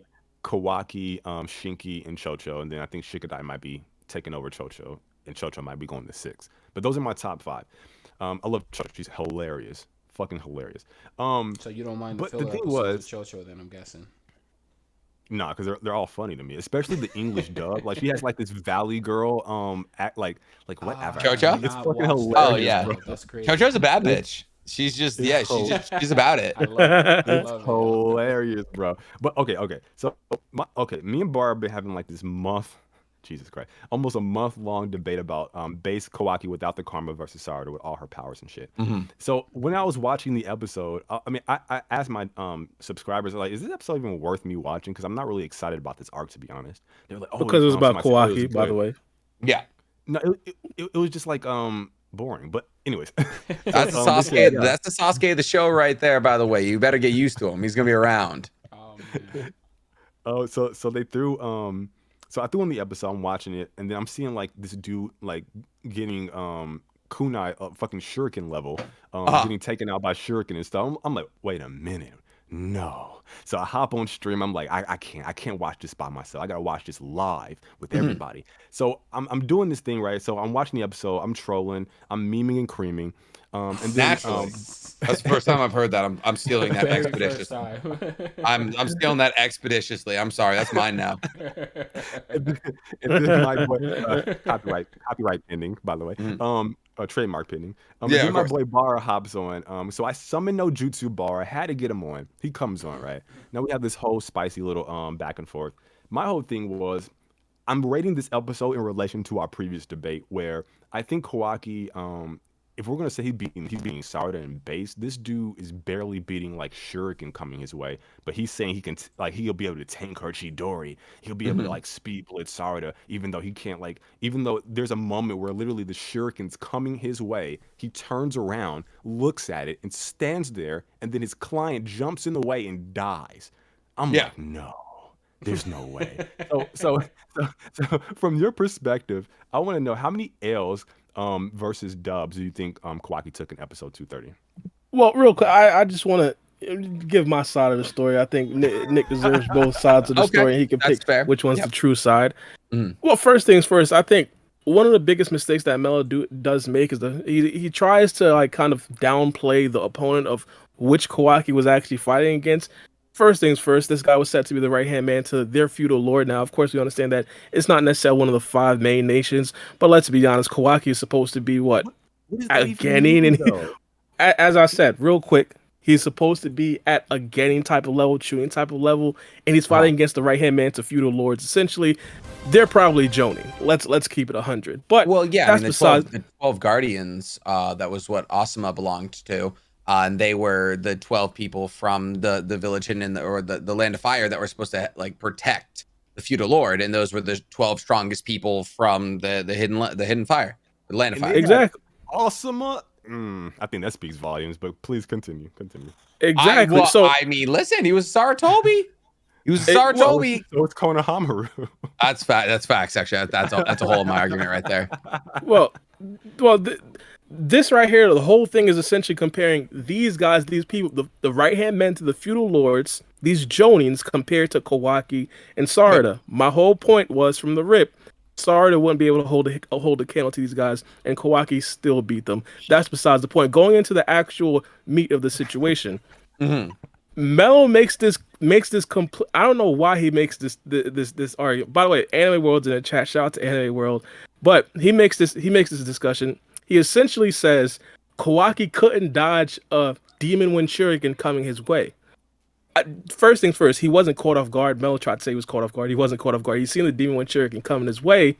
Second, the kid jumps in front of Kawaki, and Melo is essentially saying that he had to be saved by the kid, essentially saying that Kawaki, a guy who jumped in front of a photon beam, his reaction speed is slower than a kid who only knows medical ninjutsu. Respectfully, that argument doesn't hold any weight. And then yet we saw it in the episode.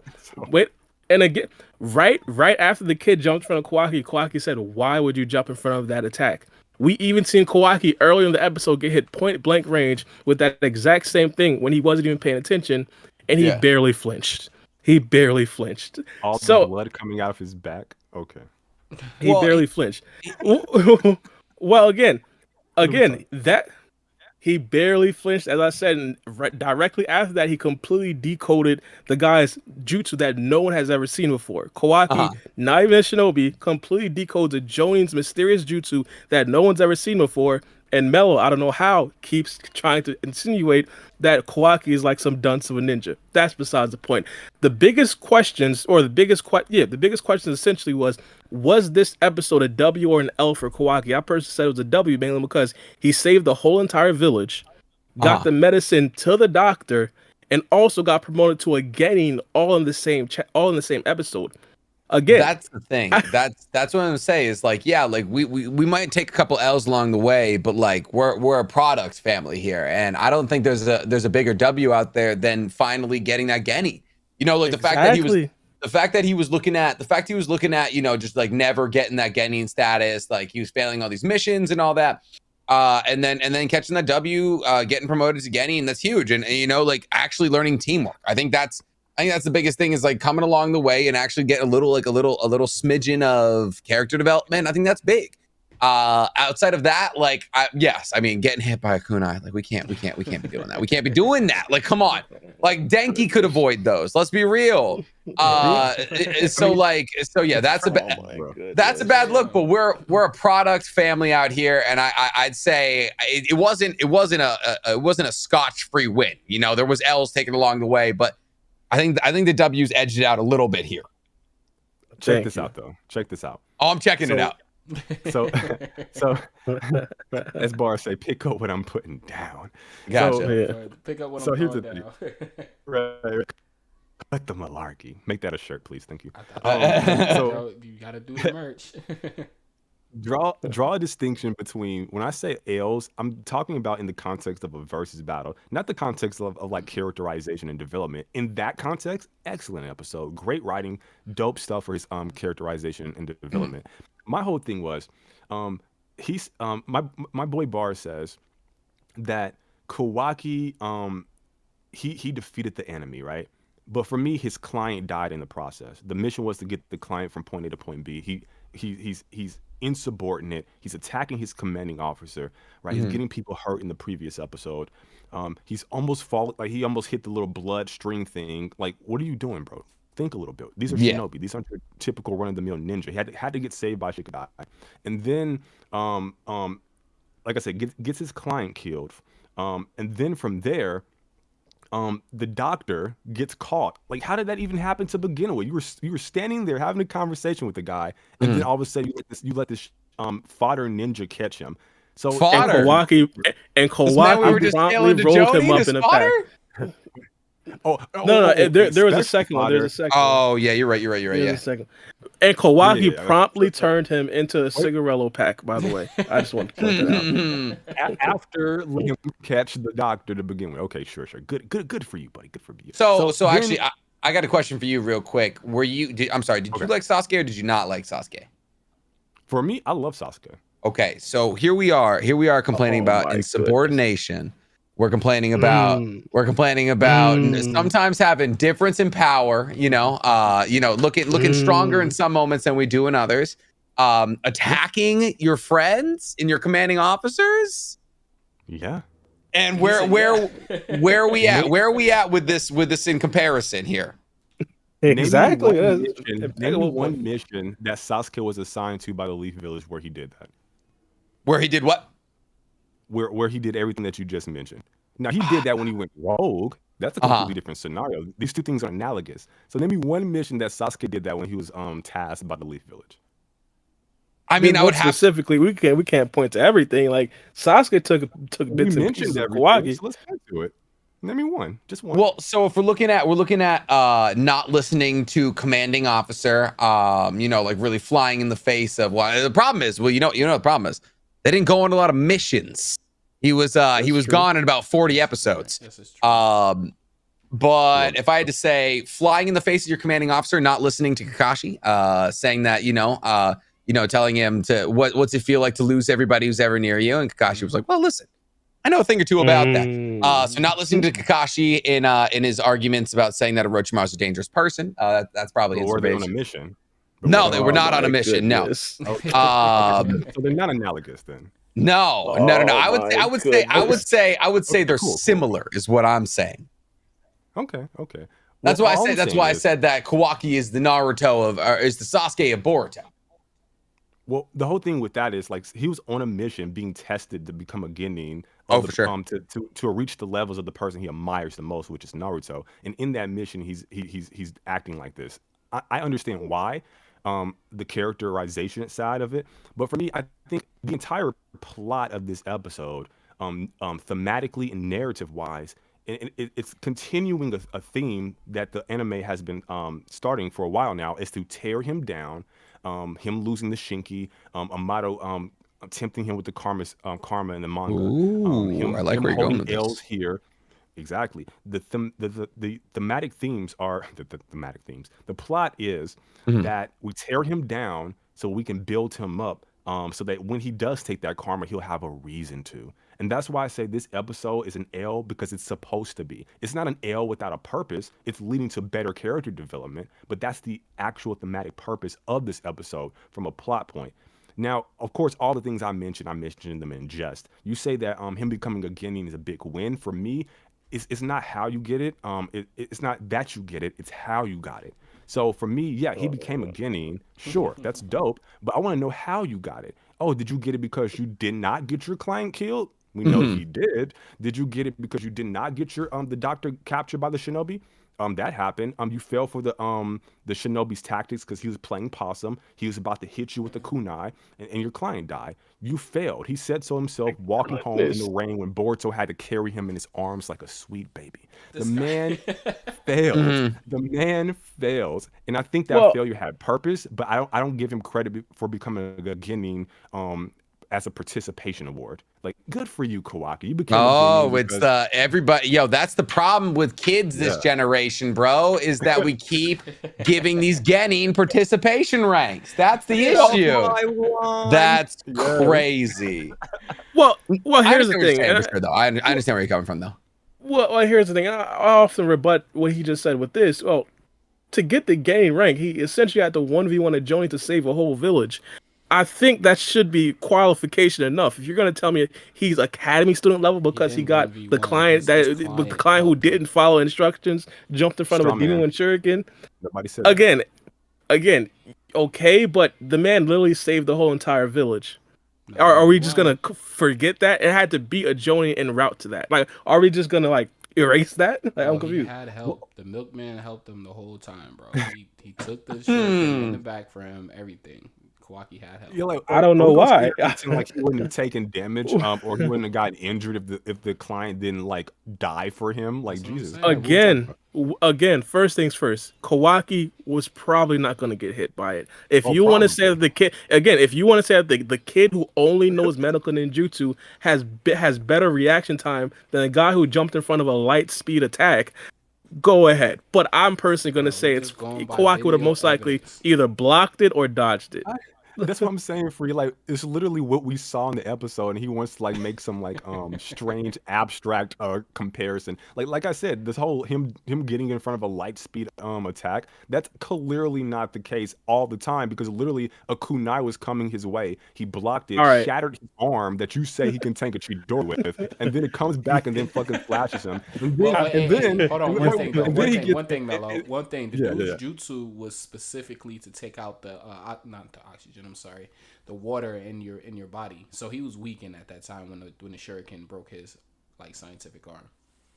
I don't know how we quantify that. Like what his transformed arm is linked to the amount of moisture in his flesh. Like, how do we even do that?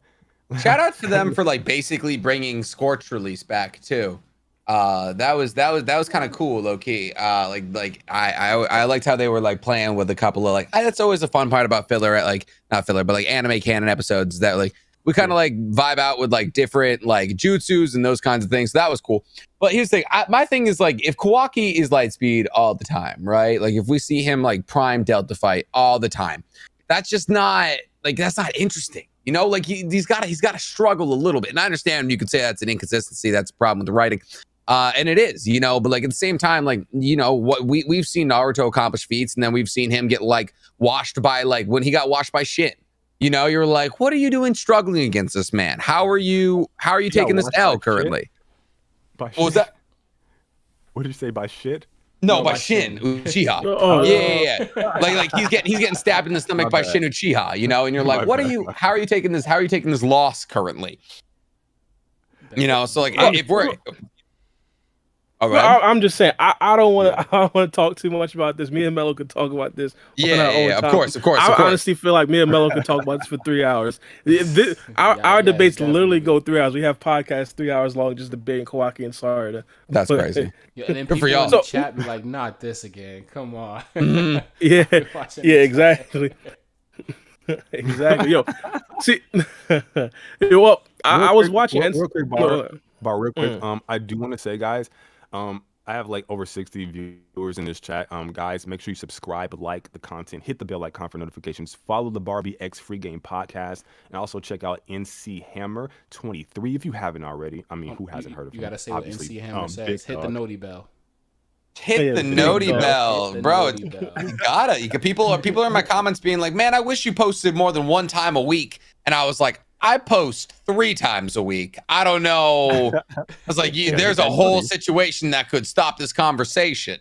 How come you don't utilize your community tab at all? I don't know what that means. Oh, you know, there's like a tab where you could like do posts, like you could write to your subscribers and people who view your content. This is all news. Like I said, brand new to this. Community tab. That's crazy. Free Game. Could you pull up my community tab on stream so he could see? All right. It's YouTube mechanics now. Holy shit. Yeah. Listen, I'm just a pretty face, bro. I'm a pretty face that got way too lucky, way too quick. There's mad people who are like, I had the worst overlay in the history of overlays for like a year on Twitch. It was like I slapped it together in one night when I started playing like Fall Guys 2 years ago. Yeah, I got lucky to say the least. Goodness. Nah, I see what you mean. Well, real quick, because I watch some of your TikTok, and it seems like you talk about other animes and other series. Now, I watch your TikTok, and it seems that you actually do watch and talk about other animes and other series. Yeah. Now, we talked about this, me, Free Game, and Mello. What is your top 5 anime or top 5 series, I should say? It's a great question. I mean, it's always in flux. And so you know what? I found this community tab thing. Okay, image. Oh, it's like social media. Yeah. That's crazy. Okay, I'm so used to that. Put it up here. I done messed up on my OBS. That's funny. Never mind. He already seen it. No, yeah, I got it. You're good. Don't worry about it. I found it. So my top 5 would have to be Hunter x Hunter is number 1. What? Oh yeah, no, it's not Naruto. That's what's crazy. People come into my chat all the time. They're like, "Oh, yo, outside of Naruto, what's your favorite anime of all time?" Hunter x Hunter, easily. Hunter. Mine isn't Naruto either, but we'll talk about mine. Finish your list. Okay. Mirai Nikki is 2. Future Diary. Never heard about that. You never heard it? It was great. You guys watching? Are you guys watching Platinum End at all? No. You heard of it? It's the mangaka of Death Note recently came out with a new anime. It's called Platinum End. Yeah. I might have to tap in. It's really good. Essentially, it's about like 12 people who get cell phones they're not all cell phones, but diaries that let them see into the future. And whoever kills the other 11 becomes God. It's really good. It's a Shein. And 3 would be Naruto. 4 is Assassination Classroom, and then 5 is Angel Beats. Okay. Yeah. Unique list. Yeah, I mean, I've seen all the big ones, Black Clover's number 6. I'm watching Bleach right now. I'm not enamored with it, if we're being entirely real. Oh, really? Yeah, I'm at episode. I'm like deep into the Arrancar arc right now. It's just like the thing is, dude, new gen ruins anime for you so quickly. It's ridiculous. You try and watch a big 3 anime, you go back, try and watch a Rurouni Kenshin, something like that. You're like, oh my God, can we get into the fights? Demon Slayer's up there as well. I don't know. I've been watching anime every minute of my free time since I was 12. I've seen hundreds. So getting past like 7 is hard for me. Yeah, I see what you mean. No, that's completely fine. It's a very interesting list. To be honest, there isn't necessarily any of the big names. Like, well, of course you named Naruto, but a lot of them, when people talk about favorite anime, a lot of people like to point to the big franchises like One Piece, Dragon Ball. You have none of those in there. None of them. Listen, Dragon Ball's cool. I watched DBZ growing up. I watched Dragon Ball growing up. I never got into DB. I never got into Super. It's just like it's a cool story. But it's at the same time, it's not a story. It's Goku gets stronger to beat stronger aliens, and at a certain point, I was like, I've done this long enough. So I hopped off that train. So If you want to watch something flashy, it's pretty cool. But if you're looking for something deep in the storyline, it's not where it's at. If I'm watching anything from Dragon Ball, I'm watching the movies. And dude, that's the thing is like right now, like I think we are in the golden age of anime. I think we are currently enjoying the best anime out there. Demon Slayer is incredible. Even this season's anime, looking at Attack on Destiny 86. Attack on Titan is coming out with its new season in what, 10 days? Yes. Oh my goodness. Like 12 days. It's just we talk Attack on Titan, man. Oh, I'd love 100%. to. I'd absolutely love to. Black Clover, like all of these are so good, and it's. I think we're really in the golden age of it right now. I'm glad to hear you're a Black 100% as well, because I don't think Bara or Mello, y'all don't watch that, right? I was just talking about it Nah. on this podcast. Watch what? No. Black Clover. Black Clover. No, I'm doing reactions on Twitch with my subs, and then but that's the goal for the year. It's really good, dude. It's my 6th favorite anime of all time. If you love Naruto, you'll love Black Clover. People are like, oh, it takes so much from Naruto, but the thing is, Naruto took so much from Hunter x Hunter. Hunter x Hunter took so much from Astral Boy. Like it's there's always going to be similarities in shonen anime. But Black Clover is, in my opinion, the golden example on how to write side characters. They definitely there's an ensemble of people that come together. You know their backstories, you know their motivations, and all of it is fantastic. You get attached to every single one of them. Yeah, they don't really highly recommend it to the side or anything like that. Quick question: how did you come across the channel? You just hopped in a live one day, just randomly. I was like, oh shit. So I follow Bara. I now follow Mello as well. But I think I was just scrolling, and it like your guys' podcast popped up, and I was like, oh shit. Like I was like Bara was like the first person I really followed when I like started like making YouTubes and all of that, because like I was like, I'm looking for other Naruto creators, all that kind of thing. Bara popped up with a couple of videos. I forget which one it was. I think it was like a Boruto reaction episode or something. And so yeah, you guys popped up, and I was like, oh shit, what's good? Yeah, I was like, I just want to pop in and say hi, because I wanted to come on, Oh yeah, fact. Yeah, definitely. So real quick, I know you're just buttering me up right there, but real quick, I was going through. Hit him up though, bro. He thought I was you. He said it in like private on Discord, because I said I didn't. That's the thing is, I didn't know your Discord name. I didn't know if your Discord name was Bara B. I didn't know if it was Free Game. Listen, yeah, we can knock you down a little bit there.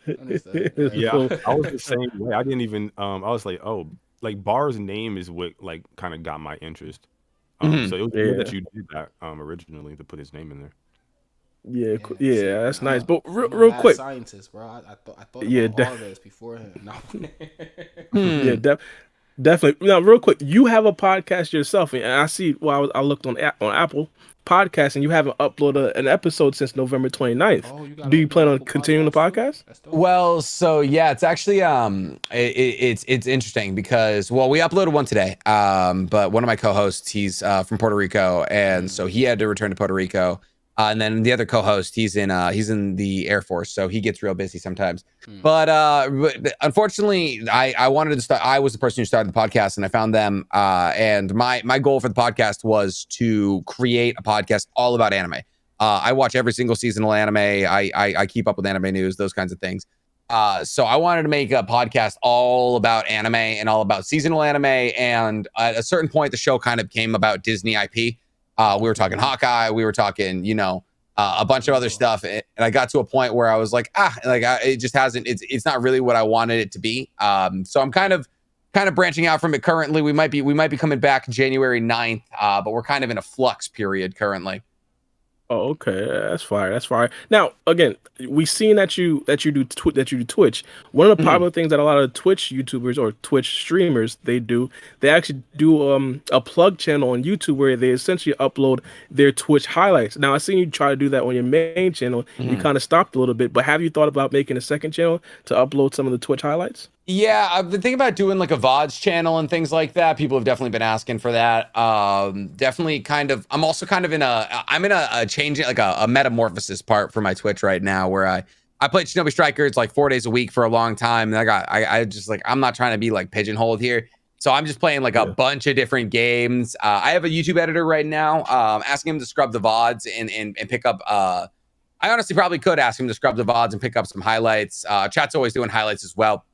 But yeah, I've definitely thought about it. I don't want to post it on main, just because you don't want to ruin your click-through rate and all those kinds of things with, lower viewing videos.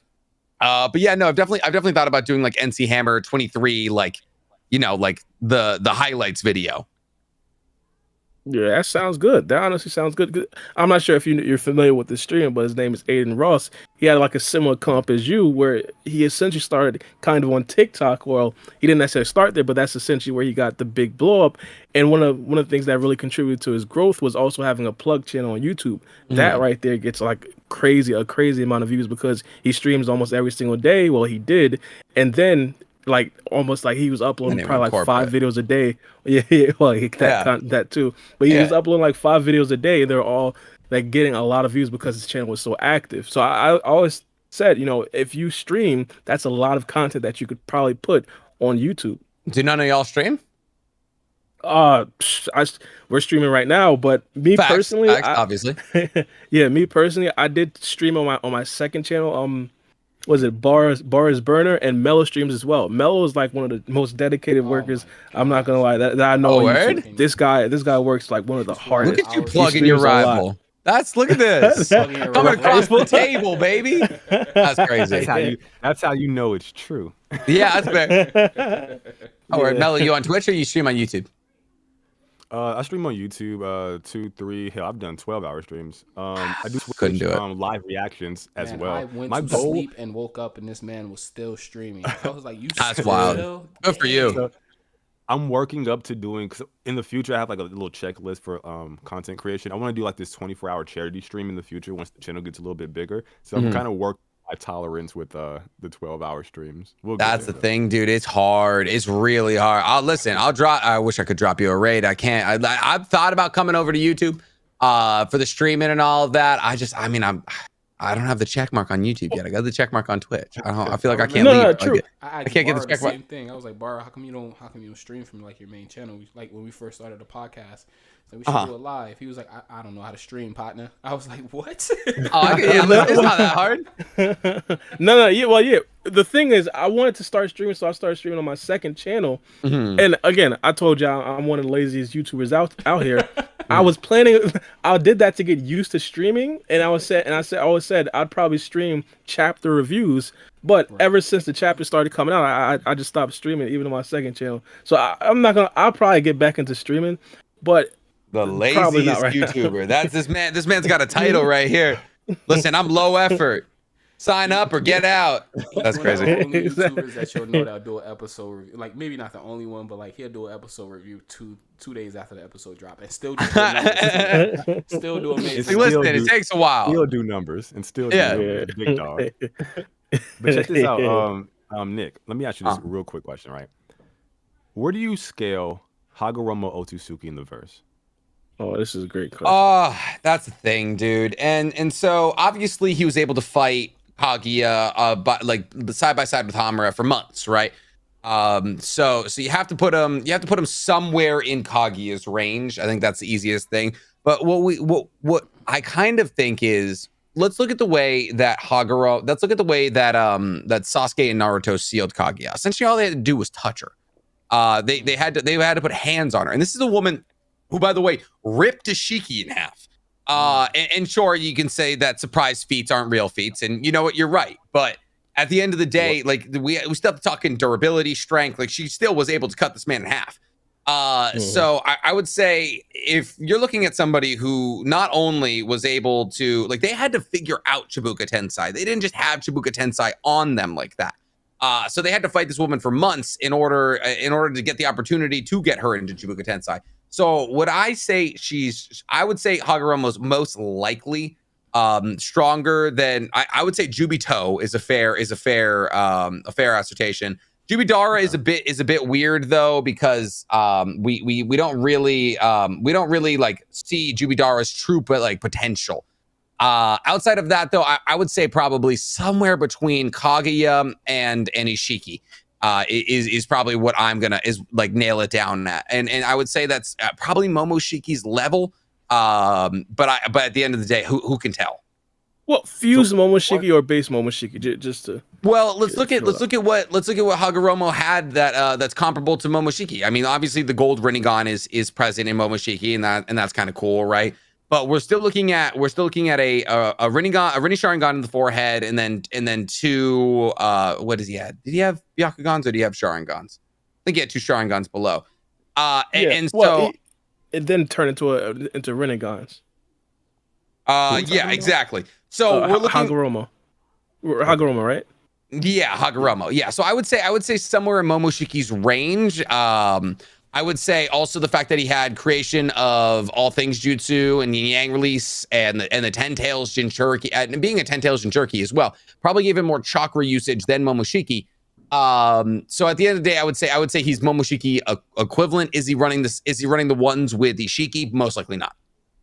So the reason why I bring that up is because I find that when I ask people this, they always tend to scale Hagoromo to Kaguya, which I found strange because in most versus battles or debates, you would upscale the character to like their apex, and to me, the apex of Hagoromo is post Kaguya. This is when he became the 10 tails Jinchuriki, the Sage of Six Paths tier. So anything that happened like before Kaguya's defeat or sealing, to me, shouldn't be factored in. It's only post that happening that we should kind of scale that character, that version. Like 10 tails Jinchuriki, creation of all things technique, which literally turns fantasy into reality, and there's no confirmable downsides or double-edged swords or anything mentioned in the actual series from a panel, from an interview, from the dialogue in the anime or the manga. It's literally vague, and in that vagueness, I think we have to reasonably assume that he can do anything with this shit. And I think that's fair to say. Izanagi stems from it, but we know that there's cost there that wasn't elaborated on with the creation of all things. And of course, he can spam like chakra like a Dragon Ball character, similar to Momoshiki in Chapter 65. Of course, he has the Mangekyo Sharingan, Toad Sage Mode mastered, full power Susanoo, Rinnegan as well, 6 paths abilities. Yeah, he's fucking OP, bro. Well, that's the thing. Or what?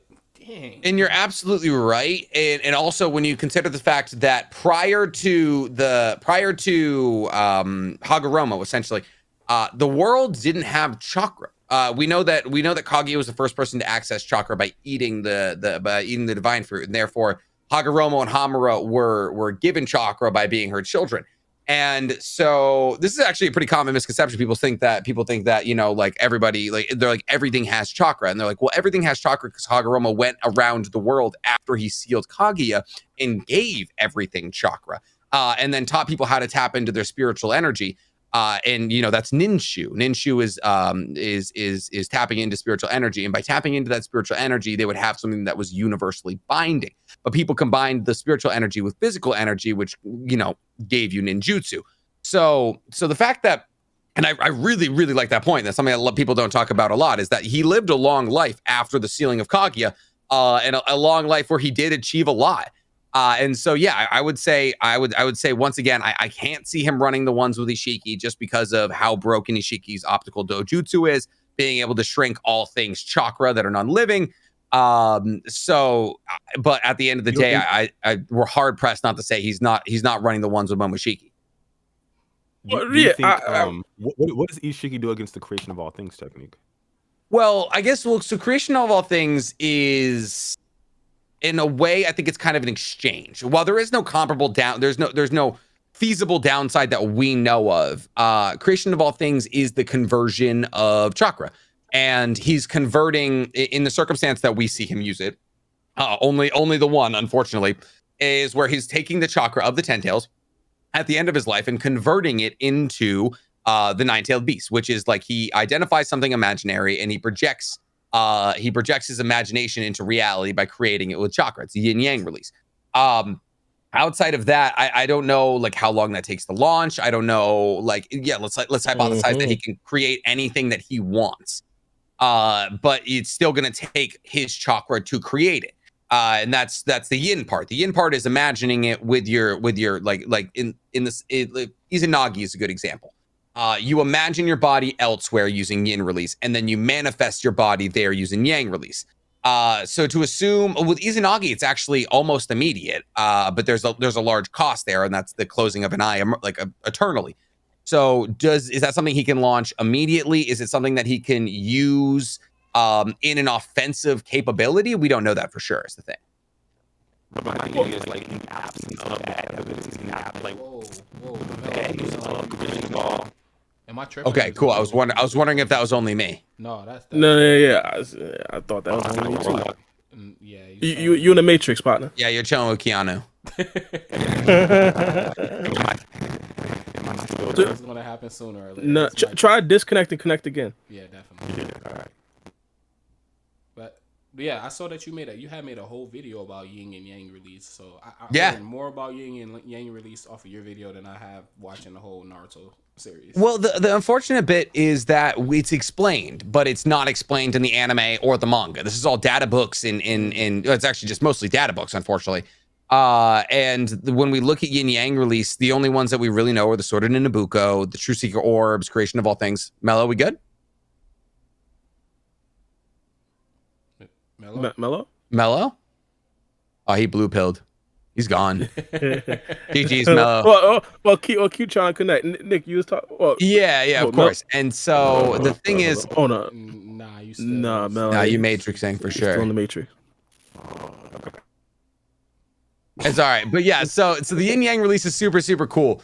And Creation of All Things is incredible. Obviously, it's like a godlike ability that we've never really seen anything comparable to. And I think the big thing is to get that Creation of All Things jutsu. It's actually my current theory is that you have to be a 10-tails Jinchuriki, because if you look at it, Kaguya was a 10-tails Jinchuriki.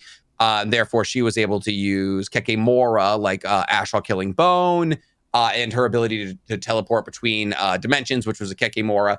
And then obviously Madara was able to use True Secret Orbs and create his own True Secret Orbs after becoming a 10-tails Jinchuriki. Same thing with Obito being able to use the sword in Nabucco.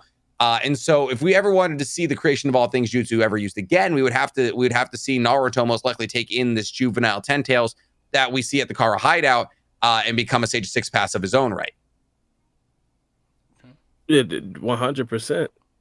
Well, my whole take on the Ishiki Hagoromo thing, I know kind of jumping back and forth. I've always said, Ishiki, well, not Ishiki, Hagoromo has a lot of abilities, but there's a point where just physical abilities kind of trumps like all the other abilities. For example, we know Sasuke has a bunch of abilities. Amaterasu, all the passive pain, Chidori, Chibaku Tens. Like, he has everything in the book. He's on paper, he's broken. I know Nick probably doesn't want to admit it, but he's broken. Was broken. Was broken. Has been. Was broken. Dang. But none of that really mattered because Ishiki, in a blink of an eye. But I'm just saying, none of that really mattered because Ishiki, in a blink of an eye, essentially had his foot in Sasuke's jaw because he just couldn't really react. And again, you brought up a very good point. He has the Creation of All Things, but one, how long is it going to take? Two, how much chakra is it going to expend from what's it called, from Hagoromo? And again, this isn't proven. I like to say this, but with the Izanagi and Izanami, we don't really know if he's susceptible to Genjutsu. You see what I'm saying? When he split all those tail beasts and did the Creation of All Things technique, wasn't he on his deathbed damn near though? Yeah, well, so essentially, Indra and Ashura came to him while he was dying, and they were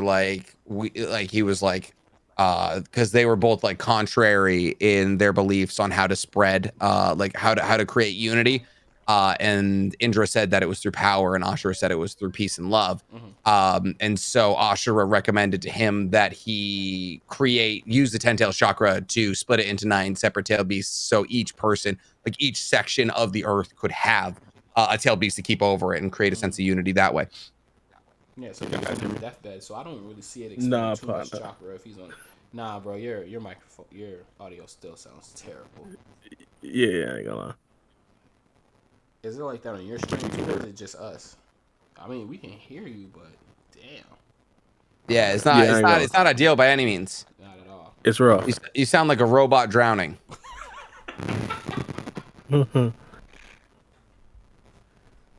Bye. Try to take the noise suppression off, Mello.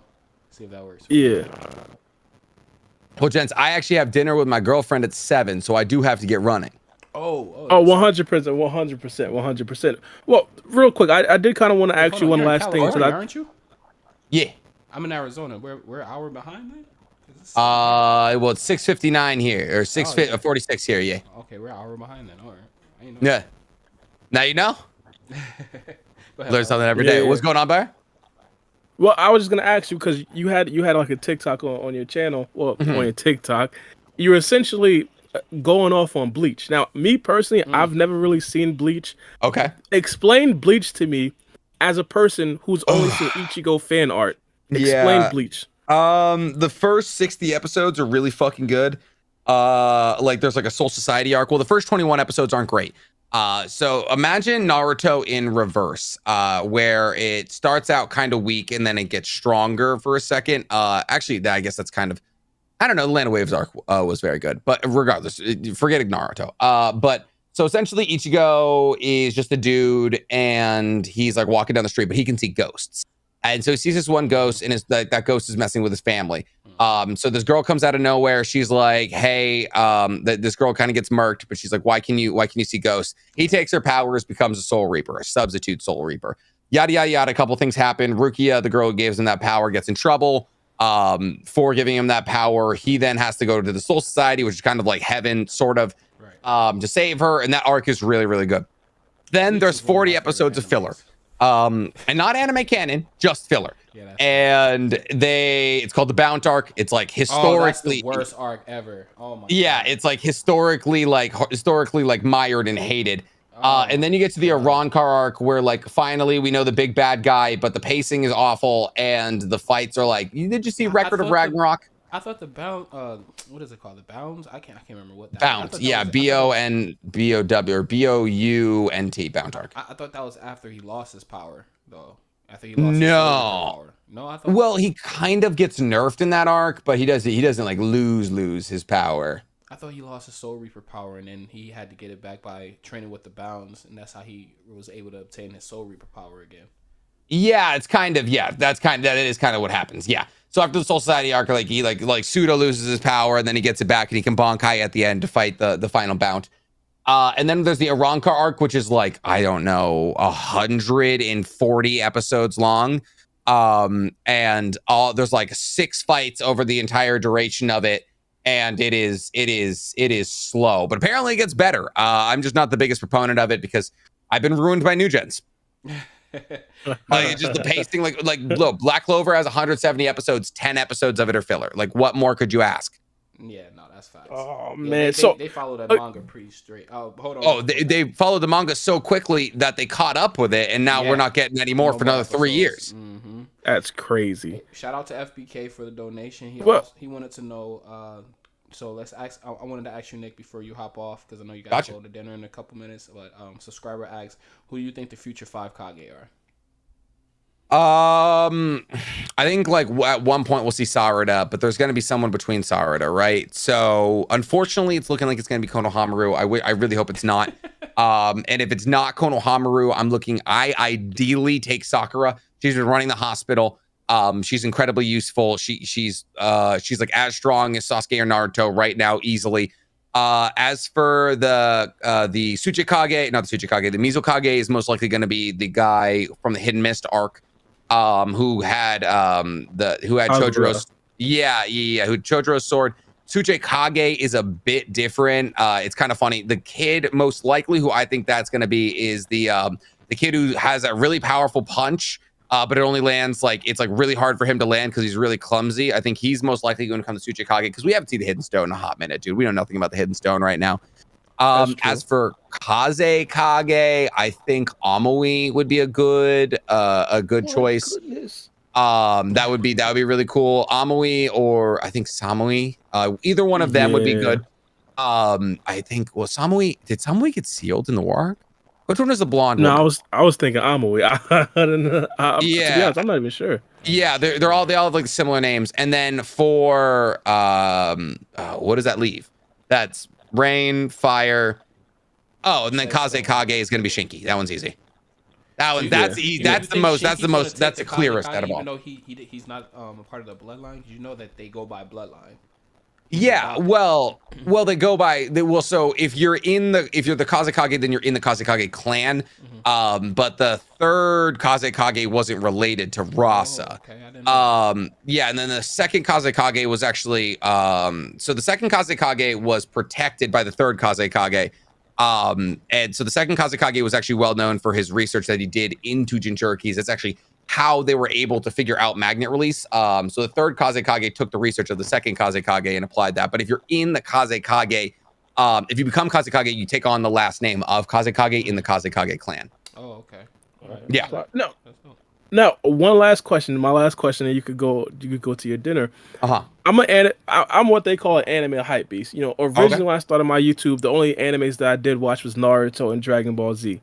Okay. I recently expanded to Attack on Titan, Demon Slayer, and Death Note. Now, That's called culture right there. These animes on the podcast if you watch those. Yeah. Yeah. So, real quick, what anime would you recommend me watch as like one of the purists? So Hunter x Hunter is the greatest anime ever started. Real quick. I do want to just my point about Hunter x Hunter. I've heard that their writer goes on hiatuses, and you never know when the series comes back or when the series is going to stop. Right now. he's been on hiatus for a bit over 3 years now. He got ill, and he like it's kind of a situation where he's not healthy enough to continue writing the story because being a mangaka is like incredibly daunting. His wife is the mangaka of Sailor Moon, so he's already openly stated that if he were to ever unfortunately pass away, that he would have his story continued by his wife. Obviously not hoping for that at all, but effectively, we are looking. The Hunter x Hunter is over. It's safest to assume. I have a Hunter x Hunter sleeve, of tattoo sleeves, so it's like a deep part of my life. But I've come to grips with the fact that it's probably over. There's the last 10 or so episodes are called the election arc. They're anime filler. They're anime canon, I guess. Because they got to the point in the manga where they couldn't continue the story because there was nothing to continue to. Wait, didn't so the manga expand though to the what's the I can't remember. I thought Leorio and Kurapika are about to make their way to the Dark Continent. Yeah, the Dark Continent. There we go. Yeah. And there's also the Heavens Arena arc where Hisoka is essentially just like murdering all of the members of the Phantom Troop, which is incredible arc. I would love to have seen it animated, but outside of that, yeah, it's just effectively like going into Hunter x Hunter. You have to realize that like the story does end in the anime, but the manga continues going, and that's what's so aggravating. Yeah. Outside of that, I mean, Black Clover you haven't seen Black Clover, right? No, I haven't. As highly as I can recommend a shonen anime, Black Clover. Assassination's Classroom is 24 episodes, and it's basically a masterpiece. Nah, Mello. Yeah, Mello. Yeah. We're about to end. Mello. Yeah. And then outside of that, I'd say Assassination Classrooms, Angel Beats if you want to cry, also laugh. It's another 24 episoder. Oh, Kame Got Kill, also a 24 episoder. Kame Got Killed. Yeah, that was dope. I gotta give it his credit. Listen, it's nice. Kame Got Killed unfortunately deviates a bit from the manga in the ending. That's tough. And anime for me, man. That's the only thing. And a Kame Got Killed? Yeah. I don't remember. Listen. That must have dug more deeply into your memory than mine. I do not remember. Oh, Balad is in it. Yeah. That's really, really good. And then there's an anime coming out right now. I don't know if you're into isekai at all, but The Time I Got Reincarnated as a Slime is an incredible isekai, probably the best isekai I've ever seen. Oh, and Sword Art Online. Holy shit! Heard about that. Yeah, it's really, really good. Also, Sword Art, you should say. That's in terms of, it's way bigger in Japan than it is here. But yeah, Sword Art Online is absolutely, it's fuego. Oh. All right, One I other got question I them. wanted to Listen, ask Bara, you. you got my Discord, bro. I will give you recommendations based off which genre. Like I've seen it all. I will hook you up. Barber, check out All right. Samurai Champloo, Barber. Like seriously, that's a masterpiece. But What is it called? Anime Champ Blue. My bad. No, Samurai Champloo. It's like Samurai a hip-hop Champloo, anime. yeah, It's highly like recommend hip-hop, that. Cowboy yeah. Bebop too, if you're going back that far. Yeah, it's kind of. But one last question, Nick, before you hop off, I know you got to go to dinner. Yeah. You had the video that made me a subscriber to your channel or caught my attention was actually the plot holes of the the plot holes of the God Tree. Kaguya, just Kaguya being a plot hole, yeah. Right. I thought that was amazing because I never like looked at it that way, like how there was two God trees or two like they have two. There's two ten tails. Yeah, There's actually technically 3 10 tails if you really think about it. It's genuinely awful. I love Kishimoto with my full heart. But he unfortunately decided to write Shippuden and Boruto entirely different. Because Kaguya, so let's see, Kaguya comes down to Earth, right? And she's got the 10 tails. But so essentially the way we see it in Shippuden is there's a divine tree. And that divine tree, the seed of a divine tree fell off a comet and landed on Earth. And that divine tree grew. People were wary of it. But the Otsutsukis go around the universe looking for these seeds that fall off comets and then land on these planets. So Kaguya descended to Earth to harvest that tree and harvest Earth. But she falls in love. And then eventually, a bunch of stuff happens. Hagoromo and Hamura are born with chakra. And so she is now trying to take that chakra back from them. So she takes the divine tree into herself and becomes the 10 tails, which from Boruto we learn is actually the reverse of how it works. Because in Boruto, we're said that the lower ranking Otsutsuki is fed to the 10 tails and then that becomes a divine tree, right? Right. So now she is the 10 tails and they have to defeat her as the 10 tails. And then once she's defeated, they seal her and the husk of the 10 tails, the Ghetto statue, into the moon. And Hagoromo takes the chakra of the 10 tails into himself, makes a 9-tailed beast. Problem with that is, though, the 10 tails at the Kara hideout is the 10 tails that was brought down by Ishiki and Kaguya, who came together. So did they bring 2 10 tails? Was what the story they were telling originally for false, or was the story they're telling now false? Also, kind of is like a juvenile 10 tails. You think this they kind of because they're creating things. We got go ahead, sorry. Well, that's the thing is they say that Kaguya and Ishiki brought that 10 tails. Oh, and that's the problem. Yeah, and then we have Momoshiki descending to the earth, and he's like, well, I'm going to bring back the 10 tails from all of the Jinchuriki. Like, I'm going to do what Nagato was essentially trying to do. So did Kaguya and Ishiki bring 2 10 tails? Why, when she absorbed the divine tree, did she become the 10 tails when it's supposed to work opposite of that? There's a ton of plot holes in Kaguya's whole story between Shippuden and Boruto. It's awful. Well, yeah, 100%. I think the biggest thing that we could probably contribute to that is the fact that she's probably like an unreliable narrator because no one can really confirm what happened before she came. Yes. No one really could truly knows. But this is a big conversation for another time. I got like a bunch of I got like a bunch of talking points specifically about the plot holes in regards to Kaguya, the 10 tails, and a bunch of stuff like that. But it was a great podcast. The Pleasure. big thank you to NcHammer again, a big dog in the culture, new but still a big dog in the culture. And again, I highly recommend you guys check out NcHammer if you guys have not already. Also, I highly recommend you guys go check out Mellow the Dreamer as well. His links should possibly be in the description down below. Probably a little bit after this podcast, I have to edit it in. I got everybody's pages going. You can see everybody's pages on the stream. Oh yeah, that too. Yeah, but all right. So thanks everybody for tuning in. Oh, this is usually free games thing. Go ahead, free game. Oh no, thank you everybody for tuning in to the Barbie Free Game Podcast. Thank you, Nick, again for joining us. We've been waiting for you for a while now, so it was really a pleasure speaking with you, bro. I'll go from watching you on my television to actually speaking with you. I think it's dope content. Yeah, keep up the hard work. Everybody, thank you for viewing. Thank you, FBK001 for the donation. Mello, do you want to say anything with your messed up microphone? No. No, not really. No, yeah, it's not. Yeah. Listen. Me and Mello are real close. I'll speak for him. He says thank you. Follow his YouTube. This man's got the most soothing voice I've ever heard until he decided to drown as a robot. Exactly. Mello says he loves you all, and for real though, thank you guys for having me on. Y'all make great content. I always love popping on other people's podcasts, so it's been a pleasure. I appreciate it. Hey, if you ever learn how to use that community tab, if you want, can you drop this in your community tab? That'd be dope. Yeah, yeah, I could do that. Yeah, if you guys just if you sling that over to me, I'd love to have it there. Perfect. Thank you. All right, guys. Thanks. See ya. Peace. All right, bro. That was dope. All right, everybody. Once again, thank you for joining in on the podcast. That's the end of it. We'll see you guys on Tuesday. But at 6 o'clock next time, though. Not this late. It's going to be 8 o'clock or 6 o'clock. All right.